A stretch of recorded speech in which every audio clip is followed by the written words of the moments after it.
He's got one foot in the frying pan and one in the pressure cooker. Believe me, as a bowler, I know that right about now, your bladder feels like an overstuffed vacuum cleaner bag, and your butt is kind of like an about-to-explode bratwurst. Hey, do you mind? I wasn't talking when you were bowling. Was I talking out loud?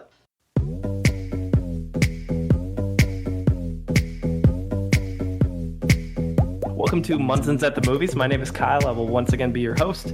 Joined by the rest of the Munsons. Want to give them a wide berth. He's what is called a born loser.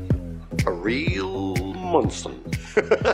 And talk a little bit about what's going on in their world. So we're going to start this time with Case. I'm excited for my longtime pal, Dan Craig, to be joining us on this episode. And I'm excited to talk about Steve Buscemi and what I would argue Con Air's maybe the greatest movie of all time. So I can't wait to talk about that. Other than that, I've been looking forward to this episode for a while. I think you mispronounced Armageddon, but we'll give you a pass. No, I didn't. That's okay. I'm excited to see DC as well. Always a pleasure with that man. And our Brazil numbers will go back up. It's been a long time since we were topping the charts in Brazil. It's good to get him back.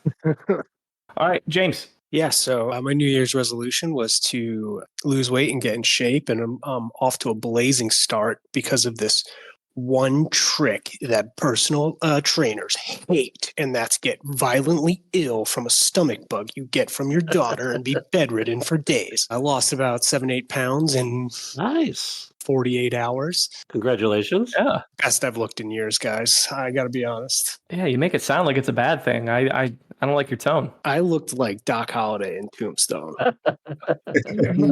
Fever dreams. And I was like, is it day or night? What time is it? Am I hungry or thirsty or cold or hot? For her, it was like she needed to be cuddled and she threw up a couple times. For me, it's like, is this it? Am I about to die? Is this the end of the game? Yeah, she's slowly becoming my mortal enemy because she keeps canceling all of your holiday gatherings. The next party Kate and I host, we're going to have like Halloween decorations and New Year's decorations, and it's going to be like St. Patrick's Day. To Aubrey. This is a great time. End of the year movie stuff. So movie catch up stuff, top 10 lists, all that. Award season. I undeniably love this. I'm unashamed. I love award season. But really, I'm here to give the people what they want. My one semester long film studies class that all of you guys thought was over, no, I've rigged the system. I turned creative writing into a film criticism class and kept almost every student that was in the last class in this class. We've begun film criticism. I like it. / creative writing. Nice. So we'll still be watching movies, and I'm going to teach them how to write criticism. We've started by listening to podcasts on criticism and making observations. So you guys be on your best behavior. No. It's only long before we get here. Oh. Remember, these are all this. Almost every kid is the same kid. There's like 5 new ones. I asked them what's the best movie you watched over break, worst movie you watched over break, best movie you've ever seen, worst movie you've ever seen. And these little bastards, almost every single one of them put the worst movie they saw was the one that I showed them. Jackie. It was either Jackie or There Will Be Blood.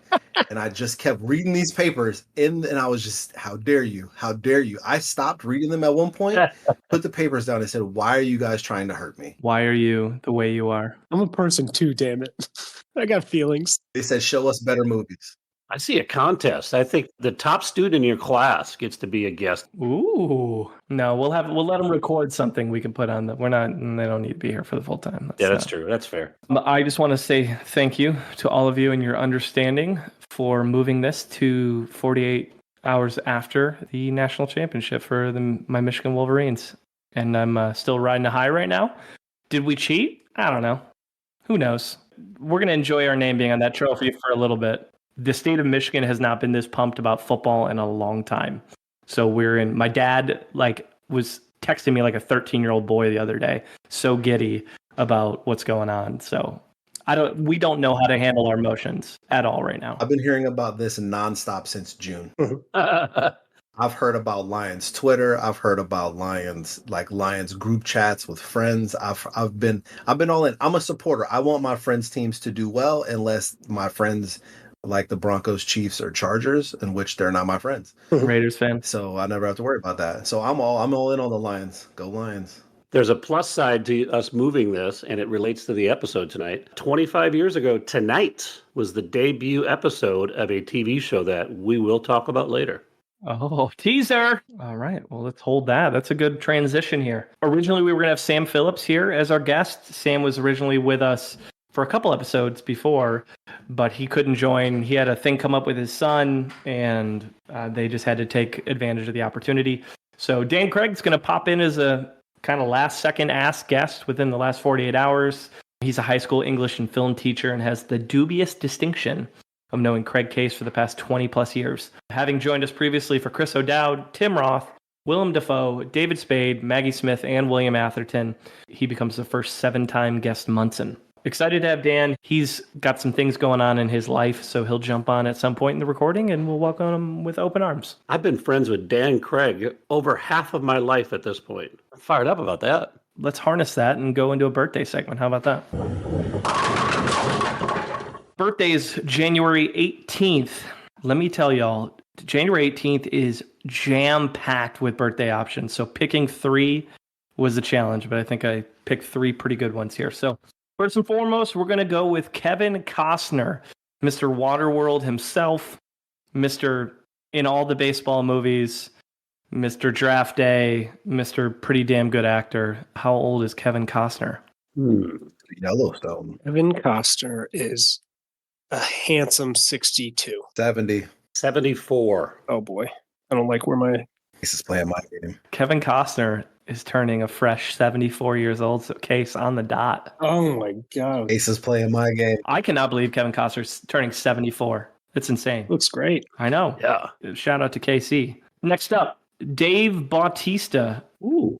Obviously started in the wrestling world, but has become a pretty darn good actor, if I could say so myself. Obviously pretty well known for being Drax, but I think he's got a pretty budding acting career. I agree. Yeah, he makes good choices. He does. The level of respect he has as an actor, I think, is the level of respect The Rock wishes he had. Mm-hmm. I bet Dave would like to trade bank accounts, but Maybe. I think he's very good for someone who was originally a wrestler. 50. Aubrey says 50. 45. 52. Dave Bautista, another surprising number, is turning 55, so Case wins again. Back to back. Ace. Wanted to be right on. Bautista's 55? Yeah. Holy shit.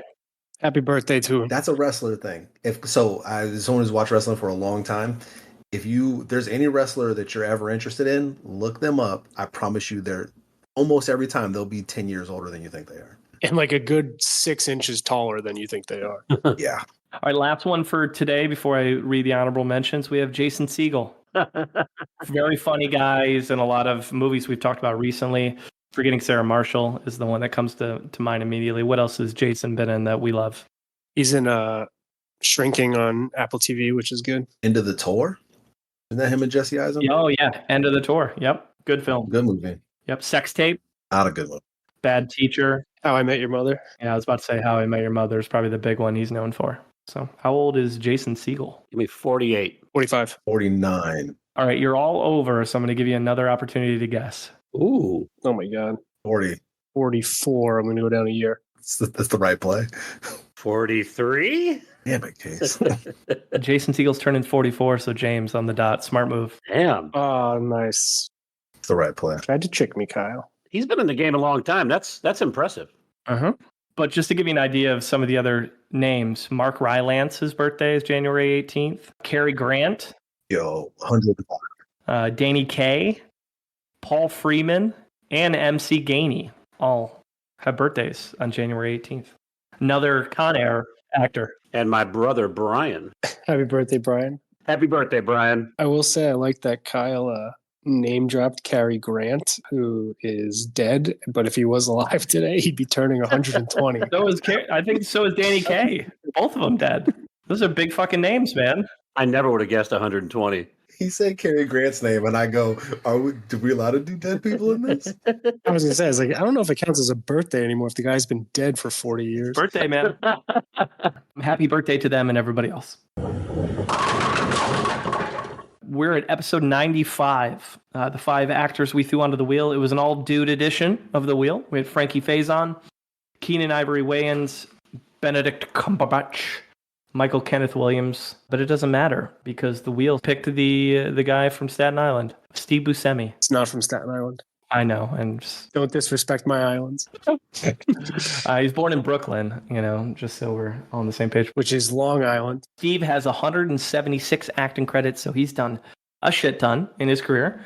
He's directed 18 different times, whether that was TV or film or shorts. He's got 14 producing credits, and he's got 3 writing credits. So Steve Buscemi is quite prolific since he started his career.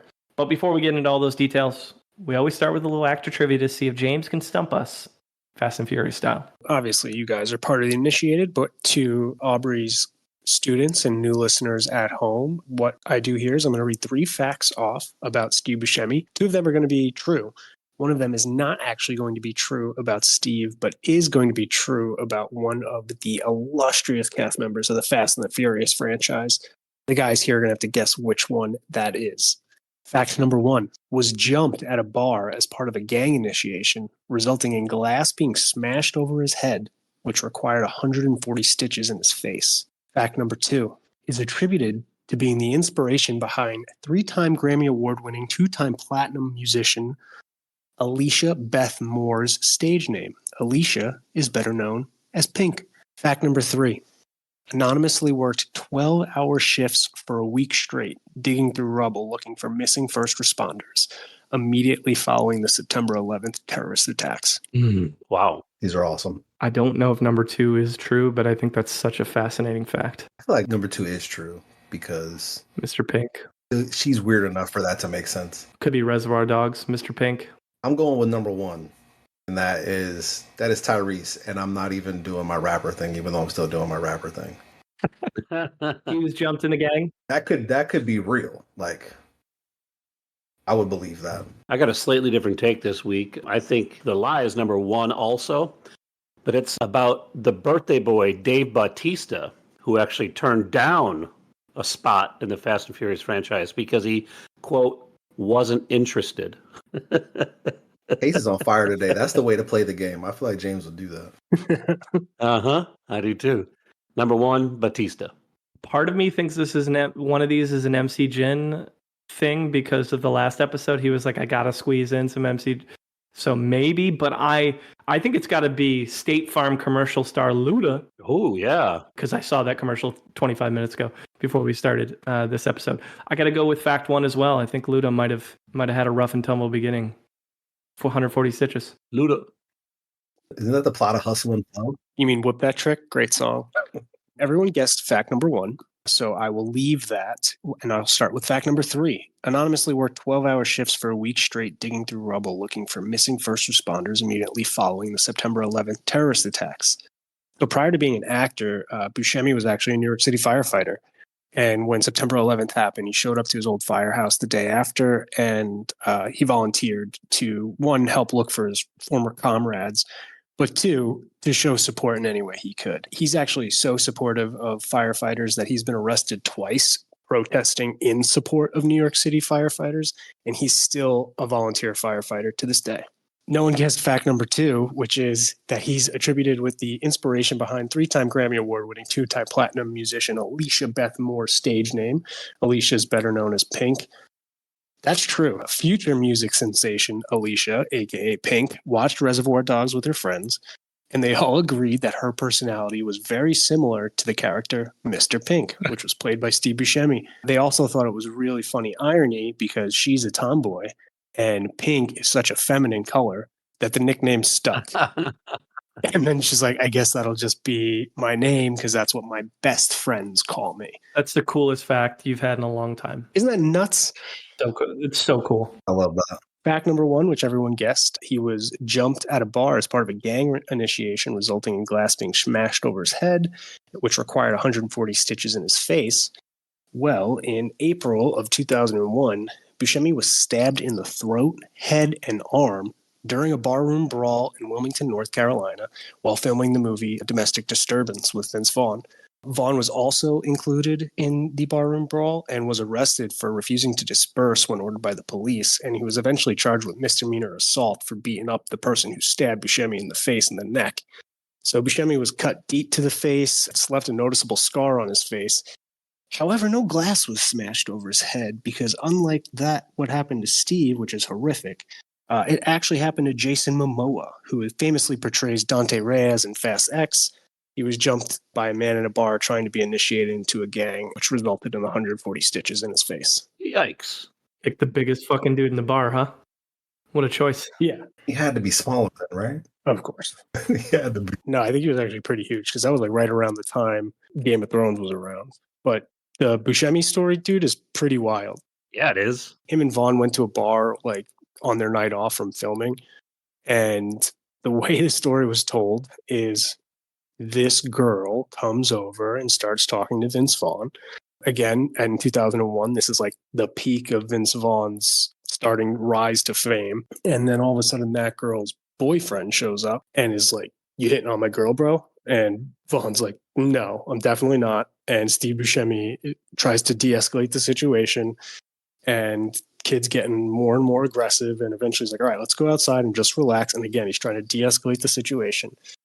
And the kid pulls a knife and lunges at him and stabs him repeatedly. Vince Vaughn hops in and starts whooping on the kid. The cops come, they separate him. Vaughn is arrested for trying to beat this kid mercilessly. Buscemi's bleeding out. They are able to take him to the emergency room, get him healed up. He ended up being okay, thankfully. But here's the cool part of the story. The judge had this kid dead to rights, right? He's obviously guilty. There's a million people who saw this. And as they're going to sentence him, Buscemi sent his lawyer to tell the court that he didn't want the kid to receive a straight active sentence and thought it'd be detrimental to the kid and said, "I think the kid has a substance abuse issue and some mental health issues. I'm asking the judge not to send him to prison." And so what the judge did was compromise and sent him to 6 months of sobriety, essentially, for him to sober up and like mental testing, 6 months prison, 2 years probation. He stabbed him in the throat with a knife. And Buscemi still was like, "No, I'll turn the other cheek. It's fine." Crazy. The judge in his sentencing was like, "You're lucky that that's who the victim was because anyone else would want you locked up and the key thrown away." Good dude. Great dude. Yeah. Going to be a theme this episode for sure. Thanks, James. Mhm. All right. Case, what do we got for snapshot and box office history? Well, this will probably be the low point of Buscemi's discussion, being that he's done everything right off the screen and on the screen. Where he probably struggles a little bit is in the box office. The most notable parts of his box office snapshot is I've got probably about 68 available films that have complete box office information, and I have 20 that's missing box office information. And of the 68 I have, he's been in films that 30 different films that have lost money, which is not a good ratio. However, in total box office, he comes in at 11th, and I'm missing 20 films. Potentially, he could be a top 5 performer if we had a complete snapshot. But what kills him is the amount of movies that lost money. Here are the overall numbers. He has the 23rd largest budget we looked at. Average budget is $40.3 million, which ranks 50th. He's 11th in total box office, like I said. 59th in critic ranking, which is a 57.9. 41st in fan ranking, which is 59 flat. And then in our two box office metrics, he comes in at 82 and 63, and his star meter ranking is 59th. Overall, our boy comes in a lot lower than I was hoping he would, but kind of where I thought he would, and he comes in ranked 64 out of 95. That is so much lower than I thought it would be. It feels kind of right to me. Not trying to be negative, but it just, based off the stuff that kind of goes on there, it kind of makes sense. When it comes to box office scores, like he's in a lot of the Happy Madison movies, and those, despite being panned usually by critics, usually do pretty well. Mm-hmm. And then he's in a bunch of like 90s huge box office hits. And so to be that low is a little shocking. We talked about Seymour Cassell, right? They've got a similar career, man. He has a lot of mid-major roles in independent movies. Yeah. But that's what hurt Seymour Cassell as well in the box office metrics. Thanks, Case. Yeah, you bet. All right, let's paint a picture of Steve Buscemi. First major role we're going to talk about is in 1986. So the pre-1986 early days of Steve Buscemi. So he's born in 1957 in Brooklyn. I couldn't find a ton of stuff from his like early days that seemed interesting. It was like pretty typical like young kid going to school, parents are normal semi-normal humans. Mm-hmm. Humble beginnings in a lot of ways. In high school, he wrestled and also joined a drama troupe. So that's when he started doing his acting work. And he briefly attended Nassau Community College before he transferred to the Lee Strasberg Institute in Manhattan. The weight that he wrestled at was 105 pounds, which is the weight that I wrestled at before I hit puberty. And once I hit puberty, I had to quit wrestling because it's a lot easier to kind of control an eighth grader when at 105 pounds. But once you're at like 170, you're actually wrestling like men that are 200 pounds that cut weight to 170. And I called it quits immediately. That is the least surprising thing for him and the most surprising thing for you. Yeah, I was a late bloomer. That's right. I mean, he's always been a skinny, scrawny guy on screen, so that doesn't shock me in the least that he was a little string bean of a teenager. Mm-hmm. To James' point earlier, he talked about he was a New York City firefighter from 1980 to 1984, so between the ages of 23 and 27. But he didn't do his first film until 1985, so that makes him, 27, 28 years old is when he did his first acting gig. And that was in a film called The Way It Is. He played two different characters, obviously a very small role in 1985. Going back, what's crazy about him being a firefighter, he's wiry. You don't see a lot of wiry firefighters. It's impressive that he was able to pull that off, being as thin and as wiry as he is. The only thing I could say about our best offensive weapon is he's wiry. What the hell does that mean? Wiry. Wiry. I'm wiry. He tells a funny story about how he left being a firefighter to become an actor and how all of his firefighter buddies, like, you hang out pretty much all day, right? And so other than, when you're actually fighting fires, it's like you're kind of just like shooting the shit, doing chores, working out.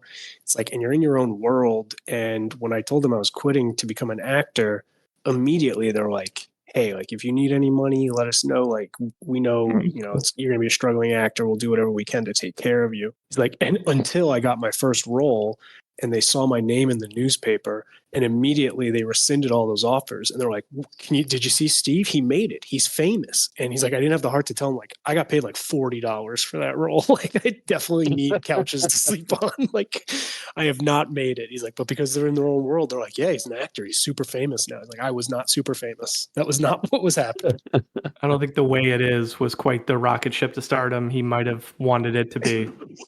No. Same year, he did a short called Tommy's in 1985, but not that it was like huge profile, but what we're going to call his first major role was in 1986's Parting Glances. He played Nick, and Kay says this one. Parting Glances is a 1986 American drama.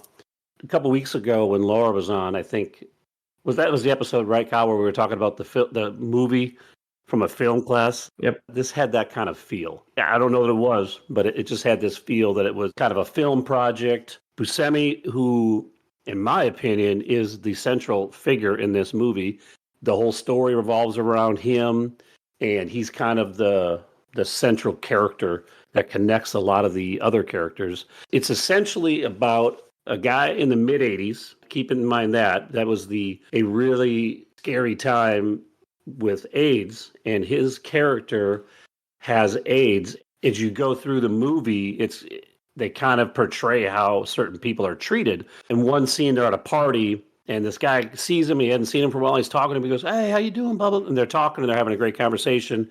And then Buscemi's character goes off screen, and then another guy comes up, and you can tell that he's telling this guy that he has AIDS. And then when he comes back, he's really cold. And so it kind of showed this really shitty treatment of people that had AIDS in the 80s was happening. The big story here is that Buscemi's former lover in this movie is now with another guy. This guy's leaving town for 2 years. It's a one night in New York type of story where they all go to a party. It's a lot of dialogue. Critics love this movie, and I understand that they loved it because of the message, and I certainly agree with that. But in hindsight, I didn't particularly enjoy watching this movie. I thought it was really hectic.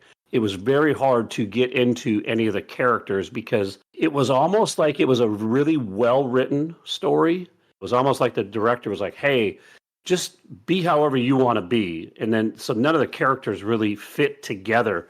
I read the synopsis of this movie and I texted the group, well, it seems like it's going to be a pretty heavy movie. And Kyle replied back, Yeah, not really. Not nearly as heavy as it reads.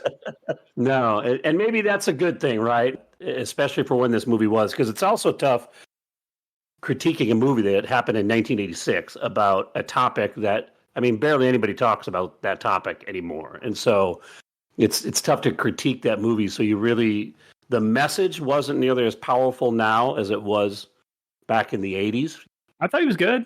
He's the only actor of note in the cast, from what I could find. Well, Mimi from the Drew Carey Show was in there. Was she? Must have missed her. For his, I guess his second movie ever, it didn't seem like, but again, he got into the game later. Wasn't a 19-year-old kid on screen for the first time, so he's a little bit more mature than kind of the typical first role, second role. Yeah, I thought he was good. His was the only character I didn't find exhausting. Yeah, I mean, his character is pretty different. He's just kind of over the whole experience. But you're right, he's the emotional center of the story. Yeah. Not the worst first major role film I've ever seen, but clearly nowhere near the best. Well, the next big chunk is probably the most exciting part of talking about Buscemi, because the next 15 years before our next review is when his career explodes, and we get into some really interesting projects. But before that, 1986, he does Miami Vice, #1 new show. Does an episode of that in 86. And then he marries his wife, Jo, in 1987, artist, filmmaker. And they were together until 2019. So over 30 years, till she died of ovarian cancer. He doesn't talk about her much. Buscemi is generally a pretty private guy comparatively to some other performers we talk about. So he doesn't talk about his wife's death much. But I mean, just basically says, cancer sucks. But they had a son named Lucien in 1990. Every quote I could find him talking about his wife was usually a funny anecdote and was not addressing how she passed. It was usually in an interview and him telling a story, and wasn't remarking on the end there. He's basically the exact opposite of a relationship history too, like Michael Sheen. Very different, very, very different experiences. So 1988, he was in a movie called Vibes. He played Fred, a movie alongside Jeff Goldblum. It's a cult classic film. I actually covered it with Dane and Dame's old podcast once upon a time, CF3. Not a great movie, not good enough for me to rewatch. I don't remember his character in the slightest, but I just remember covering that years ago with them. So a little shout out to the Michaels. Somebody put this in the show notes. 1988, Tales from the Dark Side. He was in the Bellingham Lot 249 segment. This was a high production kind of an anthology movie, and he has a really good segment with Christian Slater. It's pretty entertaining. He brings back to life a mummy. Then this mummy goes out and just starts killing everybody for him. And it's a really good, well-written story. It was relatively enjoyable to watch. I like these anthology shows like Tales from the Crypt and Creep Show and all that stuff. I was always a fan of those. 1989, he was in Lonesome Dove, one of the highest rated miniseries in television history, alongside Angelica Houston. So on the Western side of things. And then he did a Woody Allen picture in 1989, one of the million that Rigby likes to remind us of in New York Stories. He played Gregory. I just didn't realize Woody Allen made that many damn movies. So it's hard to keep up. The more you learn about Steve Buscemi, you realize he works quite a bit with 4 filmmakers in particular.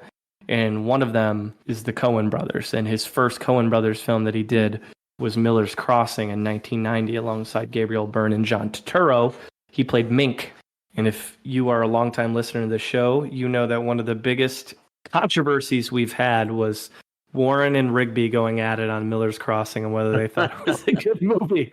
Because Rigby loves Miller's Crossing and Warren was not a huge fan. Buscemi actually has the rare claim that he's actually the one actor that's in more Coen Brothers movies by far than any other actor or actress. That makes sense, because in 91, his next film we have listed is Barton Fink.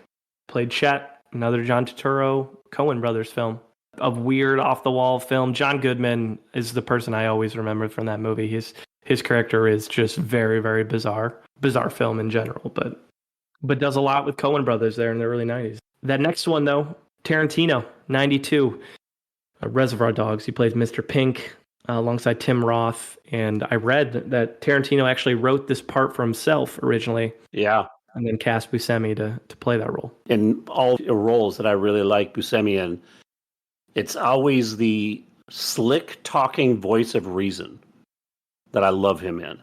And no role embodies that like this does, and it's the start of the movie when they're sitting around the table talking.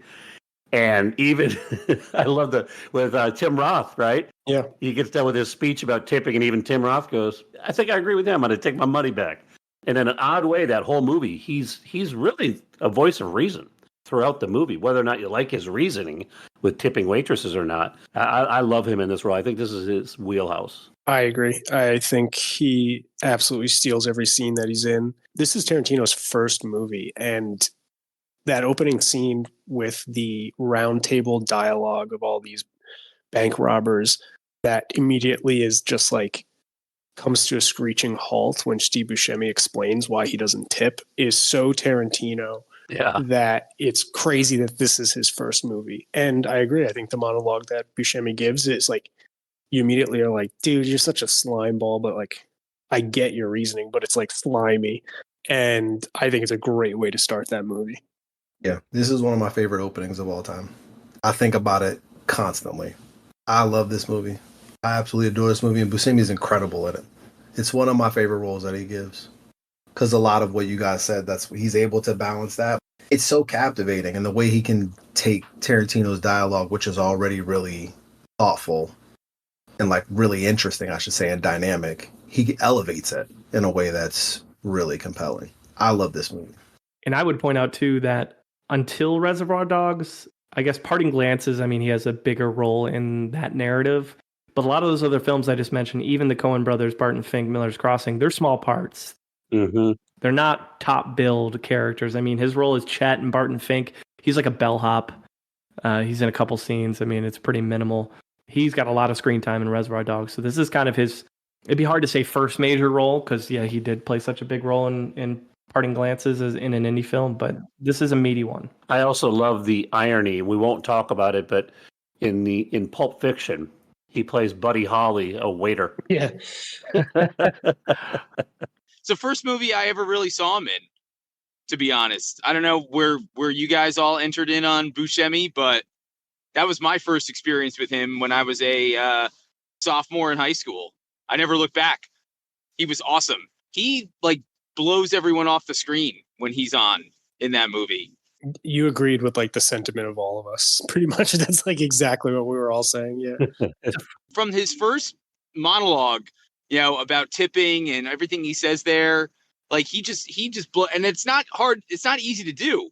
Like you got Madsen, you got Roth, you got Keitel, like everybody's batting 1,000, but he's incredible in that movie. Like I said, he blows everybody off the screen. I did not see it in 92 because I was 4 and my parents wouldn't let me watch Reservoir Dogs. So James's parents probably took him to it. I was about to say, James's mom took him to the picture.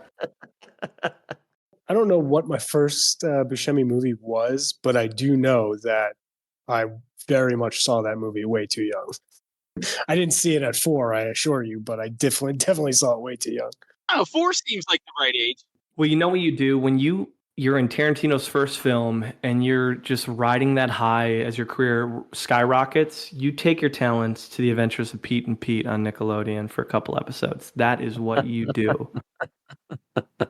I'm being sarcastic right now, but that show was a lot of fun. I used to watch it too. That's why when I saw it, I was like, I do not remember him at all. No, not a chance.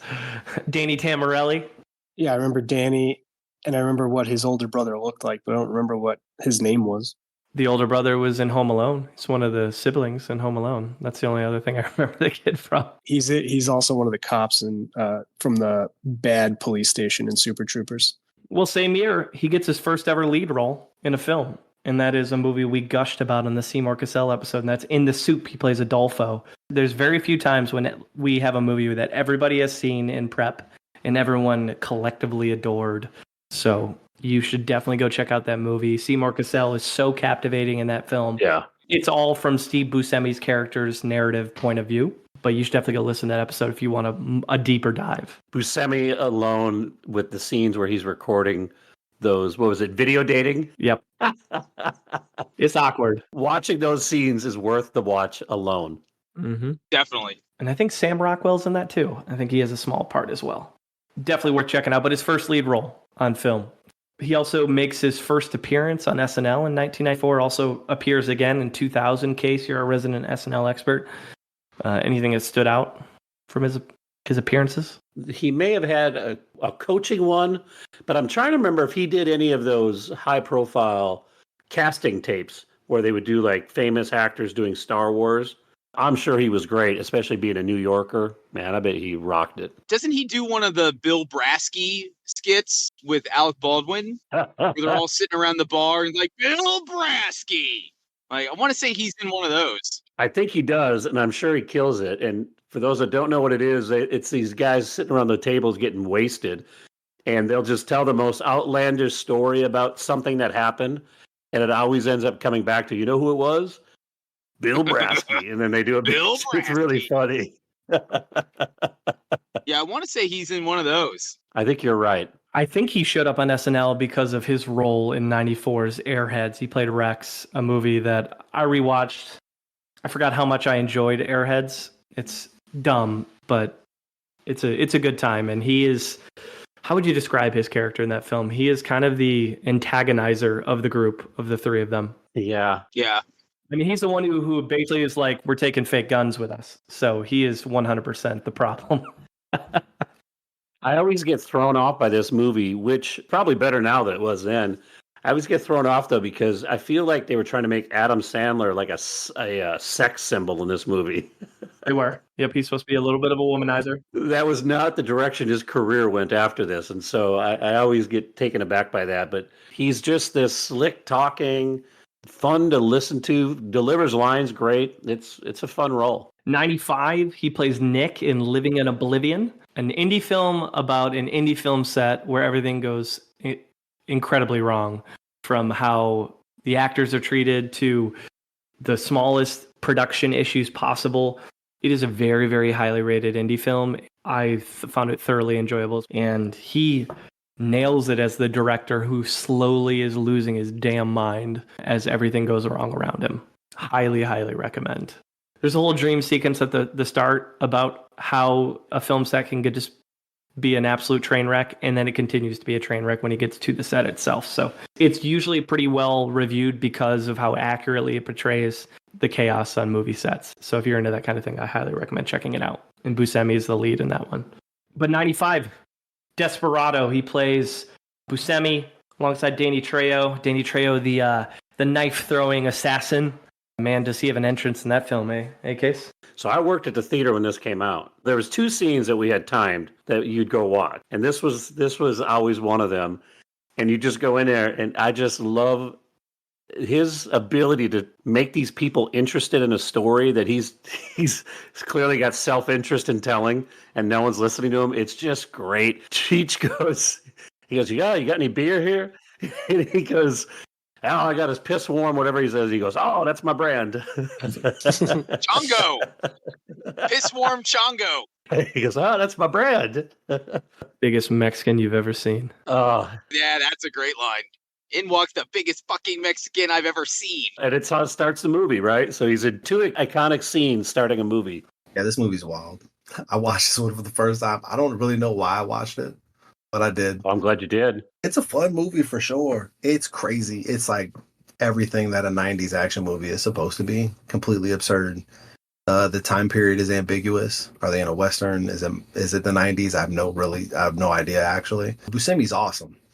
Every time he's on screen, the movie's probably at its best, or at least its second best, because Selma Hayek is in this movie. He's just a lot of fun. Yeah, he's a lot of fun. That opening scene is great. I mean, the movie's solid. It's a movie that if you like 90s action movies, you like that kind of thing, this movie is right up that alley. If you don't, then stay as far away from this movie as possible. I think why this movie is good, even though it's so wild, it's almost cartoonish in terms of the action and the fight scenes. But man, it just leans into it. And Rodriguez does a great job of making this thing come together with that theme. Well, and thanks for pointing that out, Case, because that's another filmmaker that he works a ton with in his career, and that's Robert Rodriguez in Variety. The more you know about Robert Rodriguez, you know that he's doing films like this, and then he does all the Spy Kids films. And so he does very different audiences.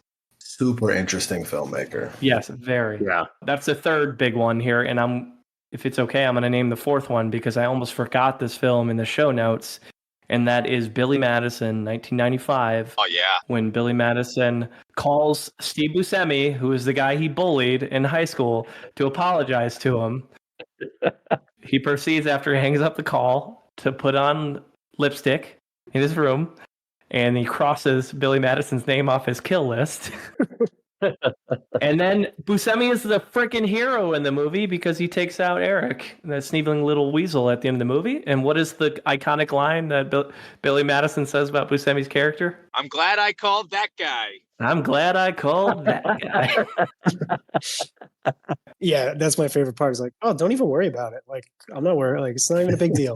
Water under the bridge. Then he leans over to his hit list, is right next to his couch.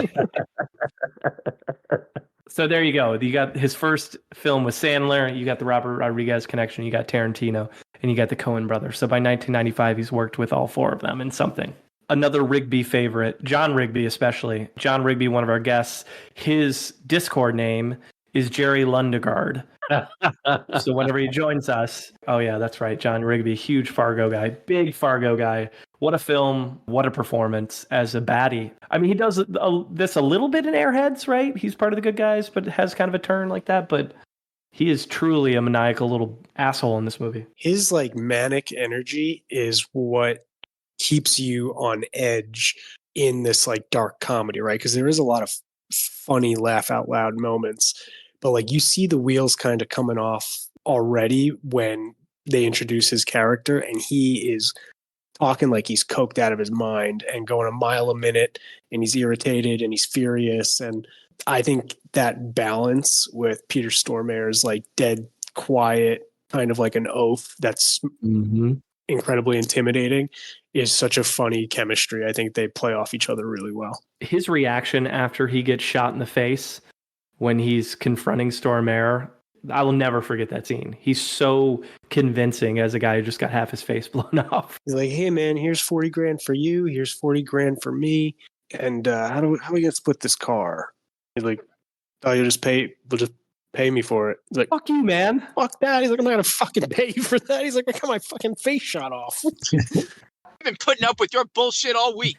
I love when he loses his mind on the parking attendant at the airport. And the parking attendant doesn't say anything. The parking attendant's like, hey, it's $4 per day for parking. And like, that's it. And he just goes on a rant. He's like, oh, you think you're fucking king? Clip on tie over here. Oh, you finally have some authority in life, huh? And like, he's just such a dickhead. Yeah, it's a great movie. Yeah. I mean, Case, tell us if I'm wrong, but I feel like Minnesota Nice is captured so accurately in that film. Yeah, and Like there's just no urgency to solve a murder ever. It's just like, hey, one of the other cops got murdered. Hey, how's your daughter? She's doing good, eh? Yeah. and I could give you a tour of every location in that movie. Been everywhere in that movie, so it's very exciting. Very exciting to watch. I think this is his best movie. Ooh. I think this is the best movie that he's in. I think this movie is absolutely perfect. I think this is his best performance. I think we all know what the best movie is that he's in, but I think this is his best performance. Spy Kids 2, right? Oops. Aubrey, I don't think you're going out on a limb by saying that. I think a lot of people hold Fargo in like the highest regard. I would say it's either that or Reservoir Dogs. Yeah. Because I love both of those movies so much. I just think Fargo's an absolutely perfect movie. In age as well. That was such a great movie. It created spin-offs that happened decades and decades later. I mean, it's really impressive, both the story and the movie, how it was made. I agree. All right, how about Carpenter's Escape from L.A.? He plays Map to the Stars Eddie, also 1996. Fun movie. Kurt Russell obviously rules. So John Carpenter's a pretty damn big filmmaker too. Did he work with Carpenter again? I don't know if he did. I don't think so. I think this is it. It was too campy for me. It was like, I know they're going for like the cartoonish kind of exploitation style movie, and I couldn't. I was out. Who's Map to the Stars Eddie in the film? What a character name. Yeah. It had to be included just for the character name, if nothing else. Out of principle. Purely out of principle. Okay, 1996.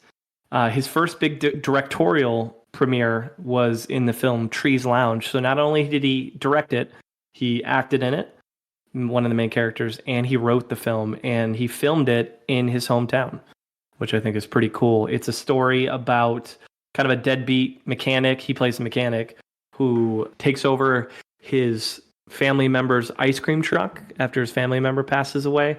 And then he basically makes a really poor decision with one of his best friend, played by one of the Baldwin's daughter. And it's like kind of a nothing film from a plot standpoint, but it was fascinating to watch, to see such like a personal project for him. Very, very good. Highly rated. Easy watch. Easy watch. So for the Buscemi enthusiasts out there, go watch Trees Lounge. I think it's an important understanding of him as a performer. Did him and Seymour have a lot of scenes together? Did they have that same chemistry that they did in the previous one? One scene, because Seymour Cassell plays the family member who dies. So he's the one running the ice cream truck, and the next scene is him dead. So you get one flashback scene with Seymour Cassell. I was like, oh, fuck yeah, Seymour Cassell. And just as quickly as you get excited that he's there, he's gone, unfortunately. So I love that. Entertaining nonetheless. All right, time to talk about a pop culture favorite. In 95 episodes, we've never discussed this movie, which blows the fact we never talked about Airheads in 95 episodes blows my mind. But in particular, the fact we have never talked about Con Air and his character of Garland Green is wild. And I know for Aubrey, this was a first-time watch, so I think we got to give him the honor to bust this cap open, and then we'll follow up. According to the show notes, there's one movie on here that is beloved by many that I do not like very much at all. It is not Con Air, though, because this movie rules. It's so wild. Oh, okay, I was almost puked on myself. I know. Literally shaking. His movie's wild. None of it makes sense. I don't understand what's happening at all. I don't know why anyone makes any of the decisions they make. I don't understand anything that happens in the final third.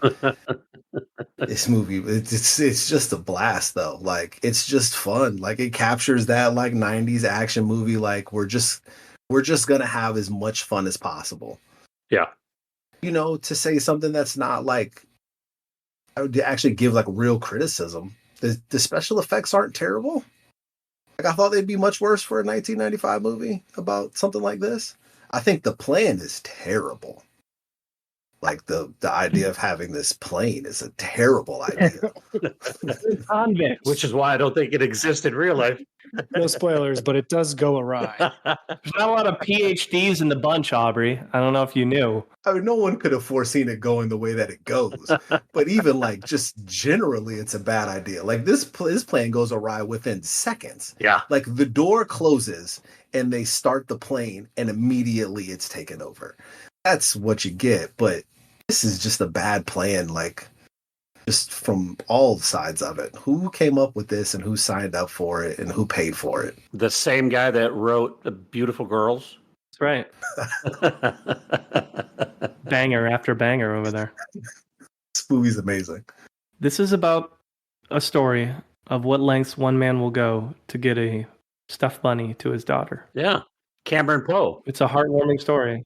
No. It's the story of the lengths one man will go to get insulin for his friend. That's what it is. To save his friend, yeah. That's also accurate. Or a needle for the insulin. Can't leave a fallen man behind. Did you miss the part where he was an Army Ranger? Yeah. And the reason he went to prison for life was killing a man in a bar fight. Defending his wife's honor. All right. Aubrey, do you not like heroes? Like, what's your deal, bro? I love this movie. Okay. I'm just saying. The movie was about getting a needle.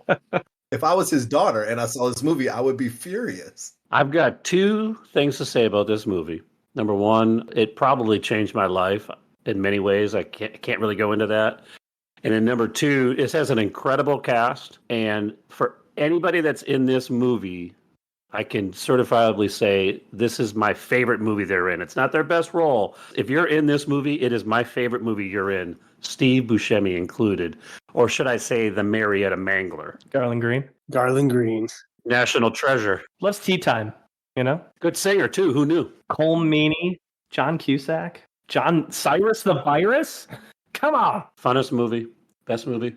This is probably the movie that I saw the most growing up because it was my dad's go-to, like, I don't know, you want to just watch Con Air? I'd be like, hell yeah, let's watch Con Air. I love Con Air. I was like, just put that on. That movie rocks. The irony of the skinniest, smallest guy all the other convicts are terrified. Yeah. Locked up like Hannibal Lecter. They roll him in the cart. He's got the face thing on, and it. He sells it as a creep.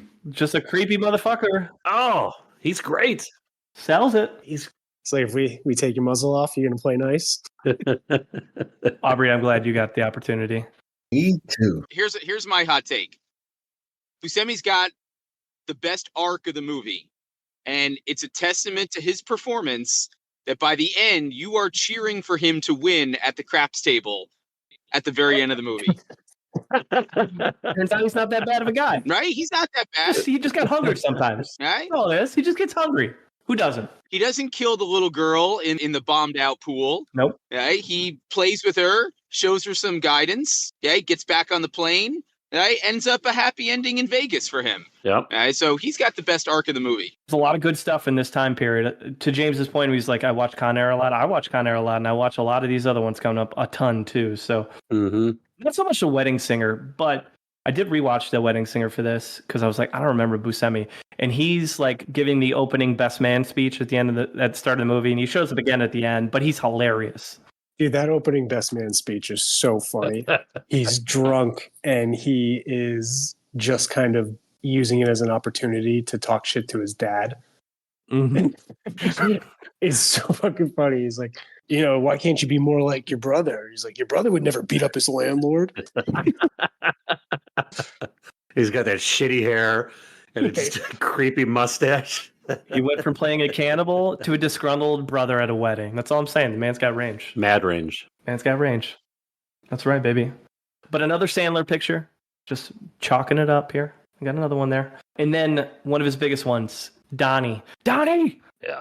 We talked about Lebowski with Philip Seymour Hoffman, so I guess this is the second time we've talked about it. Yep. It's been a while, but the dude abides. Poor Donnie. He does not make it by the end of the film.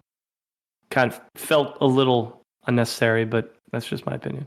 Poor guy. I love his passing. I think it's hilarious in the movie. And I think he plays the character like with such like a innocence that it plays really well off of John Goodman's I'm clearly about to have a heart attack, like anxiety. And Jeff Bridges, like legendary, the dude. He's just like there and they just use him as like a whooping boy during their arguments. He's literally like a bowling pin that's just taking bowling balls the entire movie. Like he never has a true moment to stand up for himself ever. Shut up, Donnie. It's like, Donnie, you're like a child that wanders into the middle of a movie and wonders what's going on. I was watching, I was like, I feel like almost anybody could play the part of Donnie, but I still appreciate that it's Steve Buscemi playing Donnie. I agree. Not everybody could play John Goodman's character in that film. No, Goodman kills it. Yeah. This was the movie I was referencing earlier. Oh, really? Oh, you're not a big Lebowski guy, huh? I'm not. This was one I crossed off my list probably like 2 years ago because I was like, oh, I gotta see this. Everyone has talked about how great this movie is. This is like huge, big deal. Watched it. I was just like, I don't get it. White people, bowling, crime, I mean, that's kind of what I chalked it up to, but I feel like I chalk it up to that a lot on this, and I don't want anyone to like have to fill out their bingo card on that. But I was just like, all right, this is a demographic thing. Okay. If I had to pick a bowling movie that I prefer, I'm obviously more of a Kingpin guy, but Big Lebowski's pretty solid too. I mean, it's fine. The next movie we've talked about a few times, most recently in the Owen Wilson episode, but I just want you all to know that my girlfriend is not a huge movie person. But as you all know, what is her favorite movie of all time?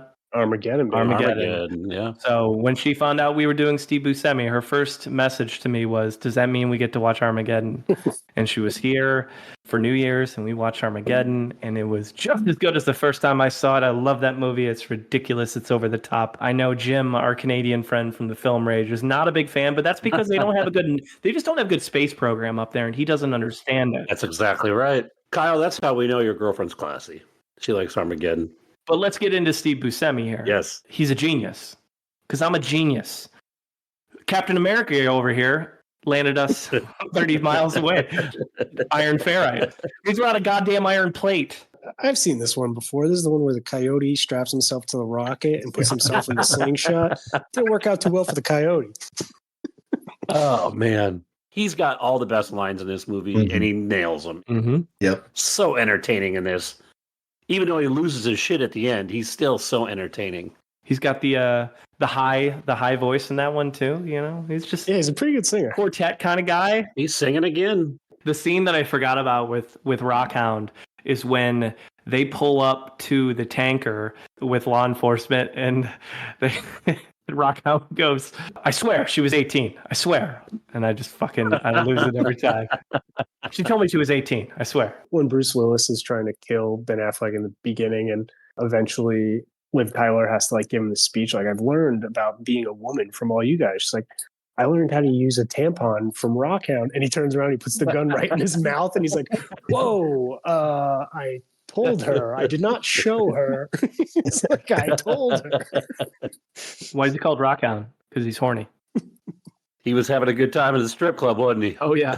Oh, baby. I want to have babies. I love it. Carve out some time for him again. Things you love to see. All right, same year, The Imposters. He played Happy, a role alongside Stanley Tucci and Allison Janney. He's actually so close with Stanley Tucci that he was the best man at his wedding. What? I did not know that. Yep. Oh, shit. I wish Stanley Tucci was in the Fast and Furious universe. You definitely would have used that as a fact. Absolutely. 99, Big Daddy, another Sandler picture. Plays the homeless guy who gets in a why. I used to use that clip for why you should ask why. It just the kid keeps asking why, and it gets to his deepest issues with his father and why.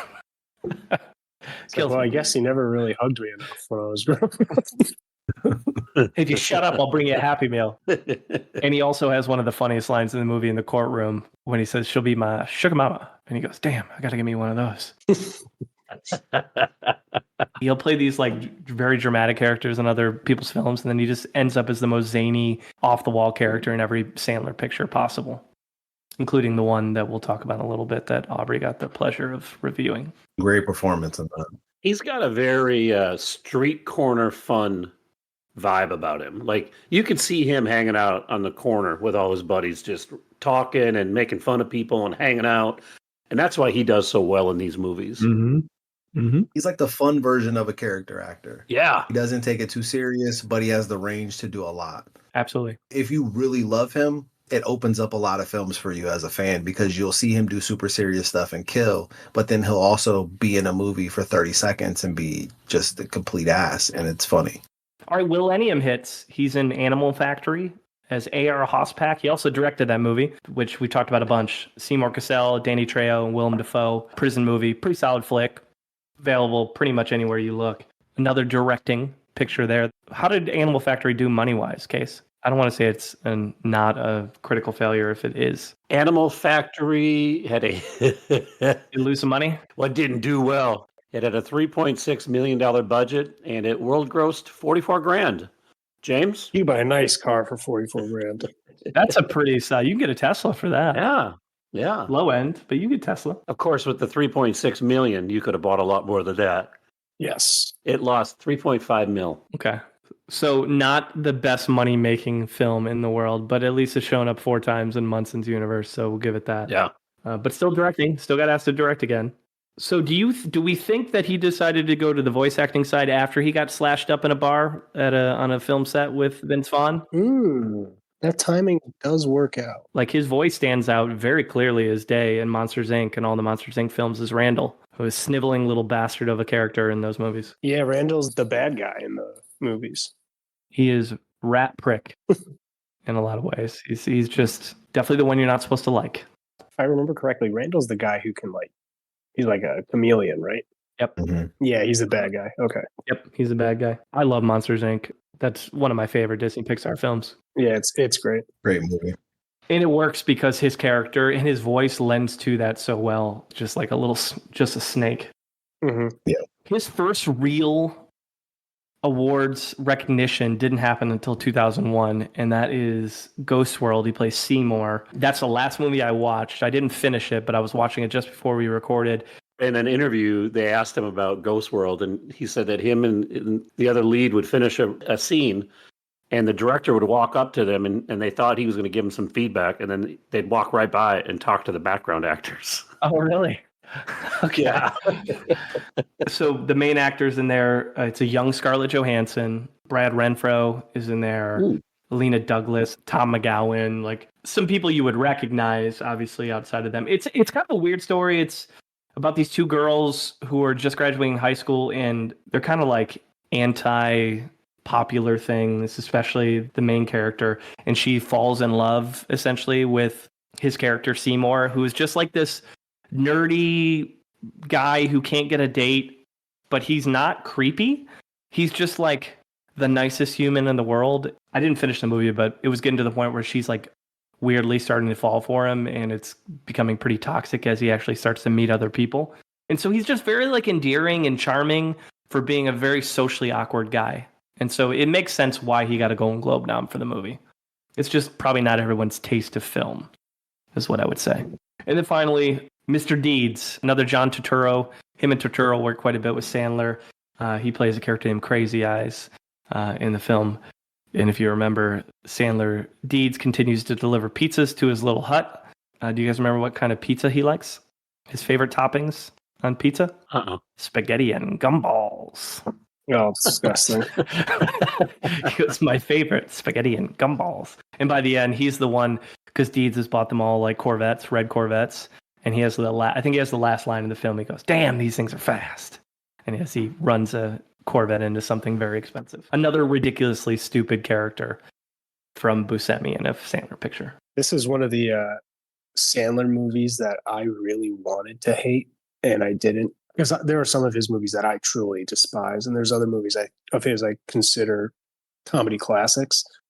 And this was one of those ones where it's like, oh, it looks pretty fucking stupid. And then I watched it and was like, yeah, it is stupid, but I think it's like held together by some of these roles. And Winona Ryder stands out to me. I thought she was so fucking funny in this role. I am absolutely shocked too, because that was like the first time I had seen her since Edward Scissorhands. And I was like, oh my God, like I did not expect her to be this funny. Two characters stand out for me in Deeds. Jared Harris as the guy who runs like the TMZ operation. I'll always remember him. And then Turturro. I mean, of course, Emilio. Yeah. Very sneaky, sir. Largest critic gap is Spy Kids 2, The Island of Lost Dreams. He plays a character, basically like a scientist named Romero. And this is another Robert Rodriguez film. And he did 3 of these with him, I think. I think 3. Mm-hmm. Danny Trejo plays the exact opposite of what you would expect a Danny Trejo character to play. You think he usually is like a deadly assassin bad guy, but he's like the resourceful butler character in ways, I don't know, it's hard to describe. Got to catch you off guard. Gives them the magic bracelets. That's true. The main pieces I would note about this, and I'll toss it up to you guys, the CGI is so ungodly bad in Spy Kids 2. Like that, it's distracting, and I know it's of the time, but in 2002, every green screen choice behind them is just truly awful, but it just reminds you what the filmmaking was like in the early 2000s. But I'll say, I don't think any of the Spy Kids films are like problematic in any way, shape, or form. I'm sure kids really love them. I know generally speaking, like critics like the Spy Kids films. His character is like this goofy scientist. His hair is disheveled. He's got these goofy glasses on. It's kind of a nothing role in a lot of ways, but he shows up in all of the Spy Kids films. So it's different. I'll give him that. My overriding thought that I'm having a hard time getting over is, did this have a 75 from critics? Yeah. Yes, it did. Roger Ebert even gave it a 3 out of 4 stars. I heard somebody talking this last week, and the line they said was, The Matrix is getting lazy. And The Matrix is getting lazy here because I had to do Spy Kids in an earlier episode, with the Danny Trejo episode. And then I was originally assigned to do that with this one. So The Matrix is definitely getting lazy. The simulation is losing its juice. Yeah, I mean, Romero, exactly what you would expect of a quirky scientist living alone on an island. The one part that I did have to double take on was he created these different animals that were like hybrid species. Like he had like a spider monkey, and it was literally a monkey and a spider put together. And did that just happen? Just cooking shit up in a lab case. That's right. It's not always going to turn out good. That's genetics, baby. He's just plot candy in this movie. That's about it. Case, I think you probably finagled to try to get Sam to not be able to make it because you didn't want to get stuck with another Spy Kids review, because you know whenever we cover Carlo Gugino, Spy Kids 3 is going to end up being like largest audience gap and you're going to get stuck with it. Unfortunately, I had already watched this before we had gotten to that point. So I was, if Dan Craig didn't make it, I was going to be ready to talk about it. There you go. Robert Rodriguez, he loves Antonio Banderas, Cheech Marin, and Steve Buscemi. And Danny Trejo. One of my favorite things about Buscemi, in his career, he ends up doing 9 John Turturro movies and 11 Danny Trejo movies. Talk about Munson crossover heaven right there. I love this guy. Before our next review, we got 5 years worth of projects. And so that first one there is a film we talked about on the Laura Linney episode, The Laramie Project. He plays Doc. It's very well rated. It's one of the more famous HBO TV movies. And it's the true story of an American town in the wake of the murder of Matthew Shepard, which was a real thing that happened back in when early 90s. It's a litany of pretty good actors. He looks like he's second billed as Doc O'Connor in the film. So I didn't rewatch it, but I know it's a pretty popular one out there. Another Spy Kids film in 2003. And then Big Fish, a movie we've never talked about in 95 episodes either. He plays Norther. I didn't get around to watching Big Fish. I wanted to, though. I like that movie a lot, and I don't remember him from that. I don't either. I don't remember him specifically, but I think there's a bunch of cameos in that because of the way the story's kind of told. So I'm not shocked that I do not remember him in that, but I remember it being charming. Mm-hmm. That's a Tim Burton picture there. He looks like he's in quite a few scenes in this movie because I always like going to IMDb and seeing what I can find. Yeah, I mean, DeVito, Billy Crudup. Yeah, there's Jessica Lange. There's a bunch of different people in that movie. I remember it's him telling these like really tall tales from his father. Weren't there his father's stories, right, in the movie? Yeah. Yeah. It was a tearjerker, if I remember, too. Yes. 2003, the first time he worked with Jim Jarmusch, who he's worked with a few times. He did The Dead Don't Die a couple years ago, but Coffee and Cigarettes, he played a waiter, which is kind of like a little bit of an anthology film of just a bunch of people in Paris and like scenes where small room, 2 people talking about the most random things possible. So I thought I'd note that, the Jarmusch connection. The Sopranos. He was in 14 episodes over a 3-year period. He got 2 Primetime Emmy noms for his role as Tony. Yeah, Sopranos is my favorite show of all time, and he was actually great in it. It's a very interesting character. He's introduced a few seasons in, and they do it in a very clever way where he's released from prison and he's been there for 20 years, and he's Tony Soprano, the main character. He's his favorite cousin. And so they're like the same age. He got locked up when they were kids, and now he's out, and he's like looking to go straight. Mm-hmm. And you watch him like slowly devolve into becoming a gangster because of how frustratingly hard it is to go straight after being a convict for 20 years. The dynamic he has with James Gandolfini is really fascinating because James Gandolfini's the boss now, but he still treats him like his cousin that he can fuck with. And he definitely takes it too far. And no one does that with the boss normally. And you get to see kind of that arc take place over about a little over a season. James, since he got those 2 noms, was it more of this was such a huge show at the time that pretty much anybody who steps in that kind of role is going to get a nom, or did he kind of go above and beyond to stand out? I think it is, that show was so huge and changed television at that time that he came in and was incredibly believable and did not take away from the story at all.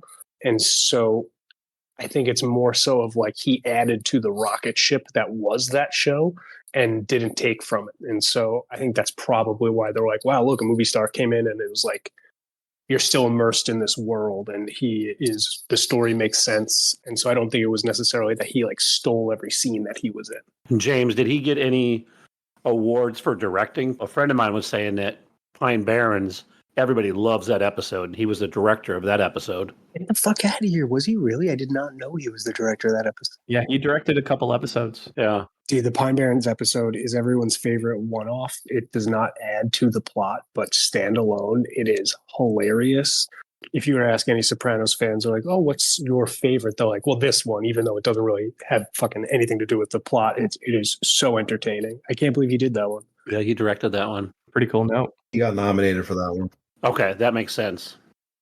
And this is the show that started 25 years ago today, January 10th, 1999. That's awesome. It's my favorite show of all time. I rewatched it like 6 times, and these are hour-long episodes, and there's 6 seasons. It is like the creation of the anti-hero, and it's so much fun to watch. This is the top of my list of TV, like my list of shame for TV. Oh, for real? It's like one of the only shows that's like widely considered to be one of the best shows of all time that I haven't seen. Well, I couldn't sing its praises enough. I started it one time, and then like I got like 5 or 10 minutes in, and then my wife had to take my son to the ER for something, so I stopped it and went to the ER and never came back to it. That's a good reason to stop. I think A traumatic time. Yeah. I mean, not if it's as good as everyone says it is. He was fine. The Island, he played McCord, a film we talked about in the Jaimin Hansu episode with Scarlett Johansson and Ewan McGregor. So it's been a minute. And then a little pop culture piece with Steve Buscemi. Some people may not know who he is until they see the gif of him saying, "How do you do, fellow kids?" And that is from his appearance in his Primetime Emmy nom in 30 Rock between 2007 and 2013 in 6 episodes. That's funny. what I didn't realize is that obviously that scene became, viral and memeable, and it's a gif people send all the time when like you see some politician being out of touch or something. But apparently the gag in the show is that it's him telling a story about his past, and he just plays himself as in the past. And so it's like him remembering what it was like when he was in high school. And so it's like you see old ass Steve Buscemi, and he's like, "How do you do, fellow kids?"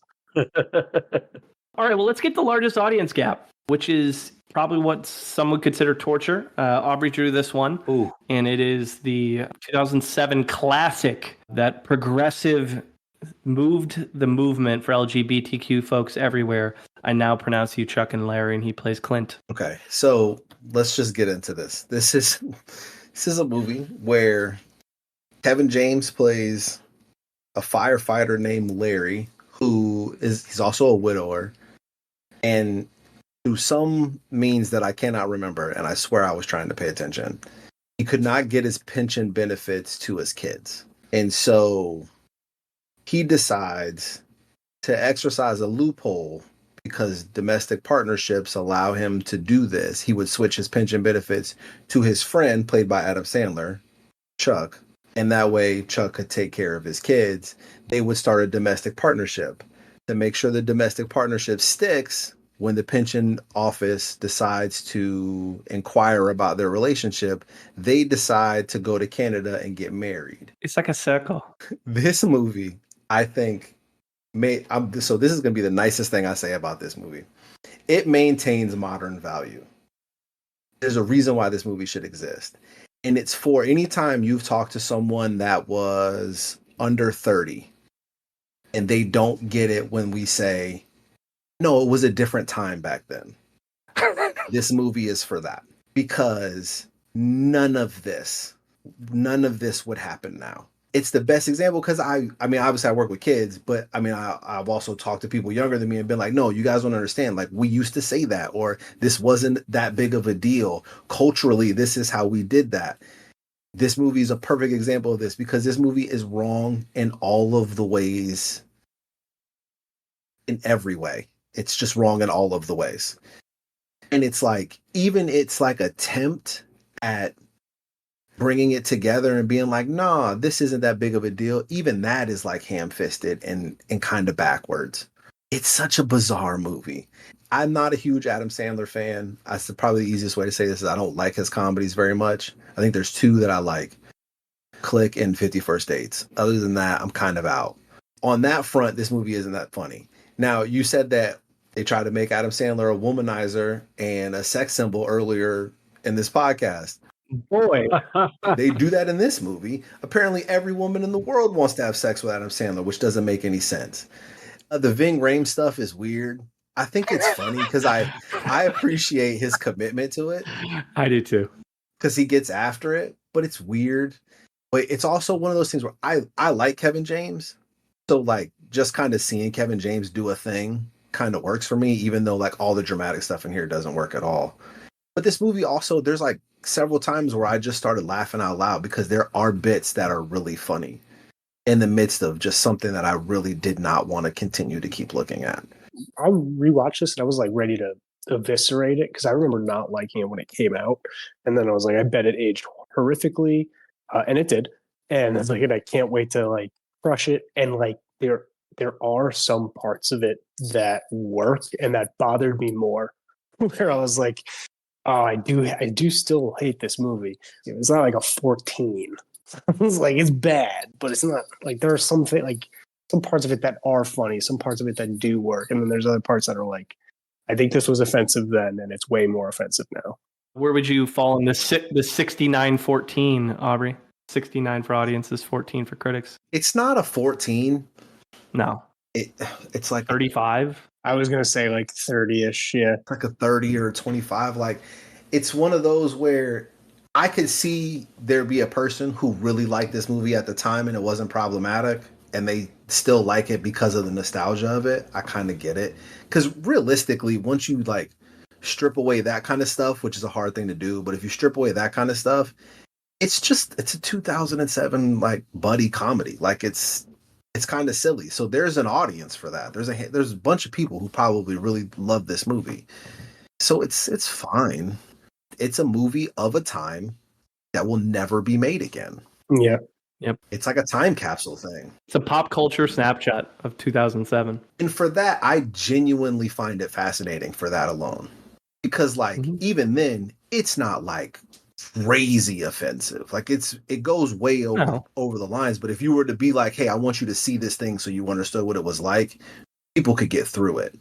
And that it's just like, it's a weird, I haven't seen too many movies like this. And so that ended up being my takeaway. So 2007, so next 7 years for our next review, his career kind of goes to the next stratosphere. I mean, he's obviously done these in a bunch of really good movies, mostly as a side character, right? A couple times he's the lead, but he gets his first real chance to be a lead in a TV show in long form as Enoch Thompson in Boardwalk Empire, a role over 5 years, 56 episodes, 2 Primetime Emmy noms, 3 Golden Globe noms, including a win in 2011 and several SAG noms. I had never watched this before, and I think I watched 4 or 5 episodes, and he's pretty good.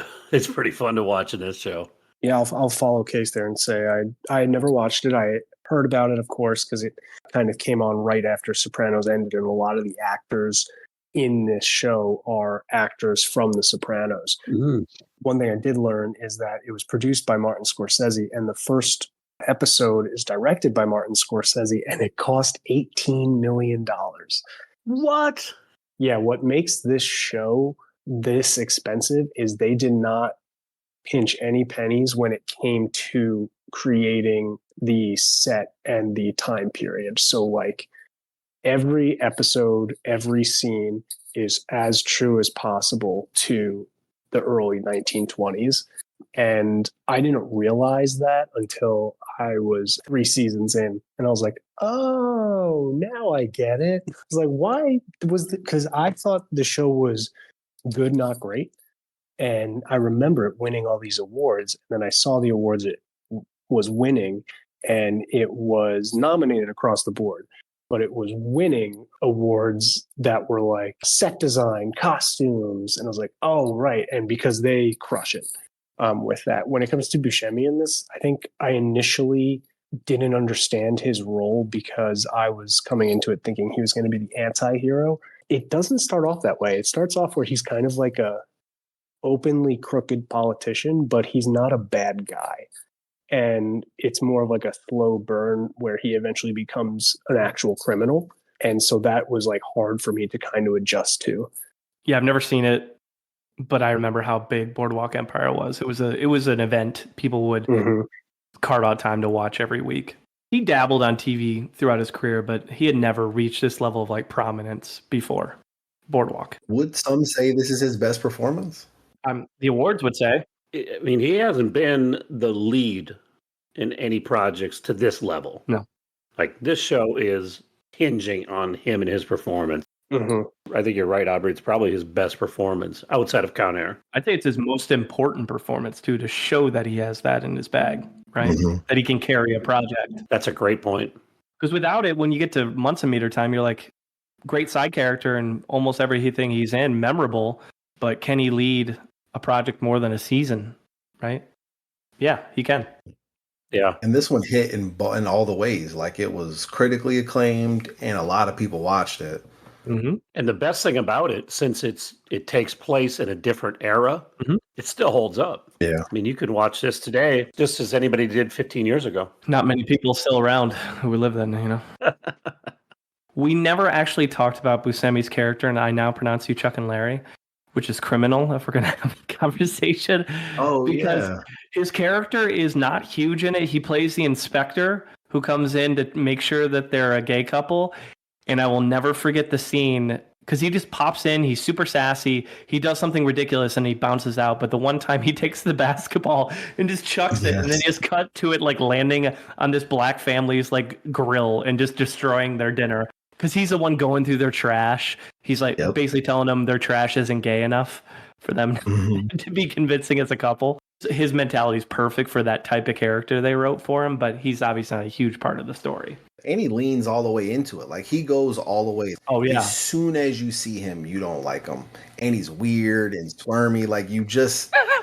I mean, he pushes it to the limit at the end in the chorus scene. He gets you all the way there.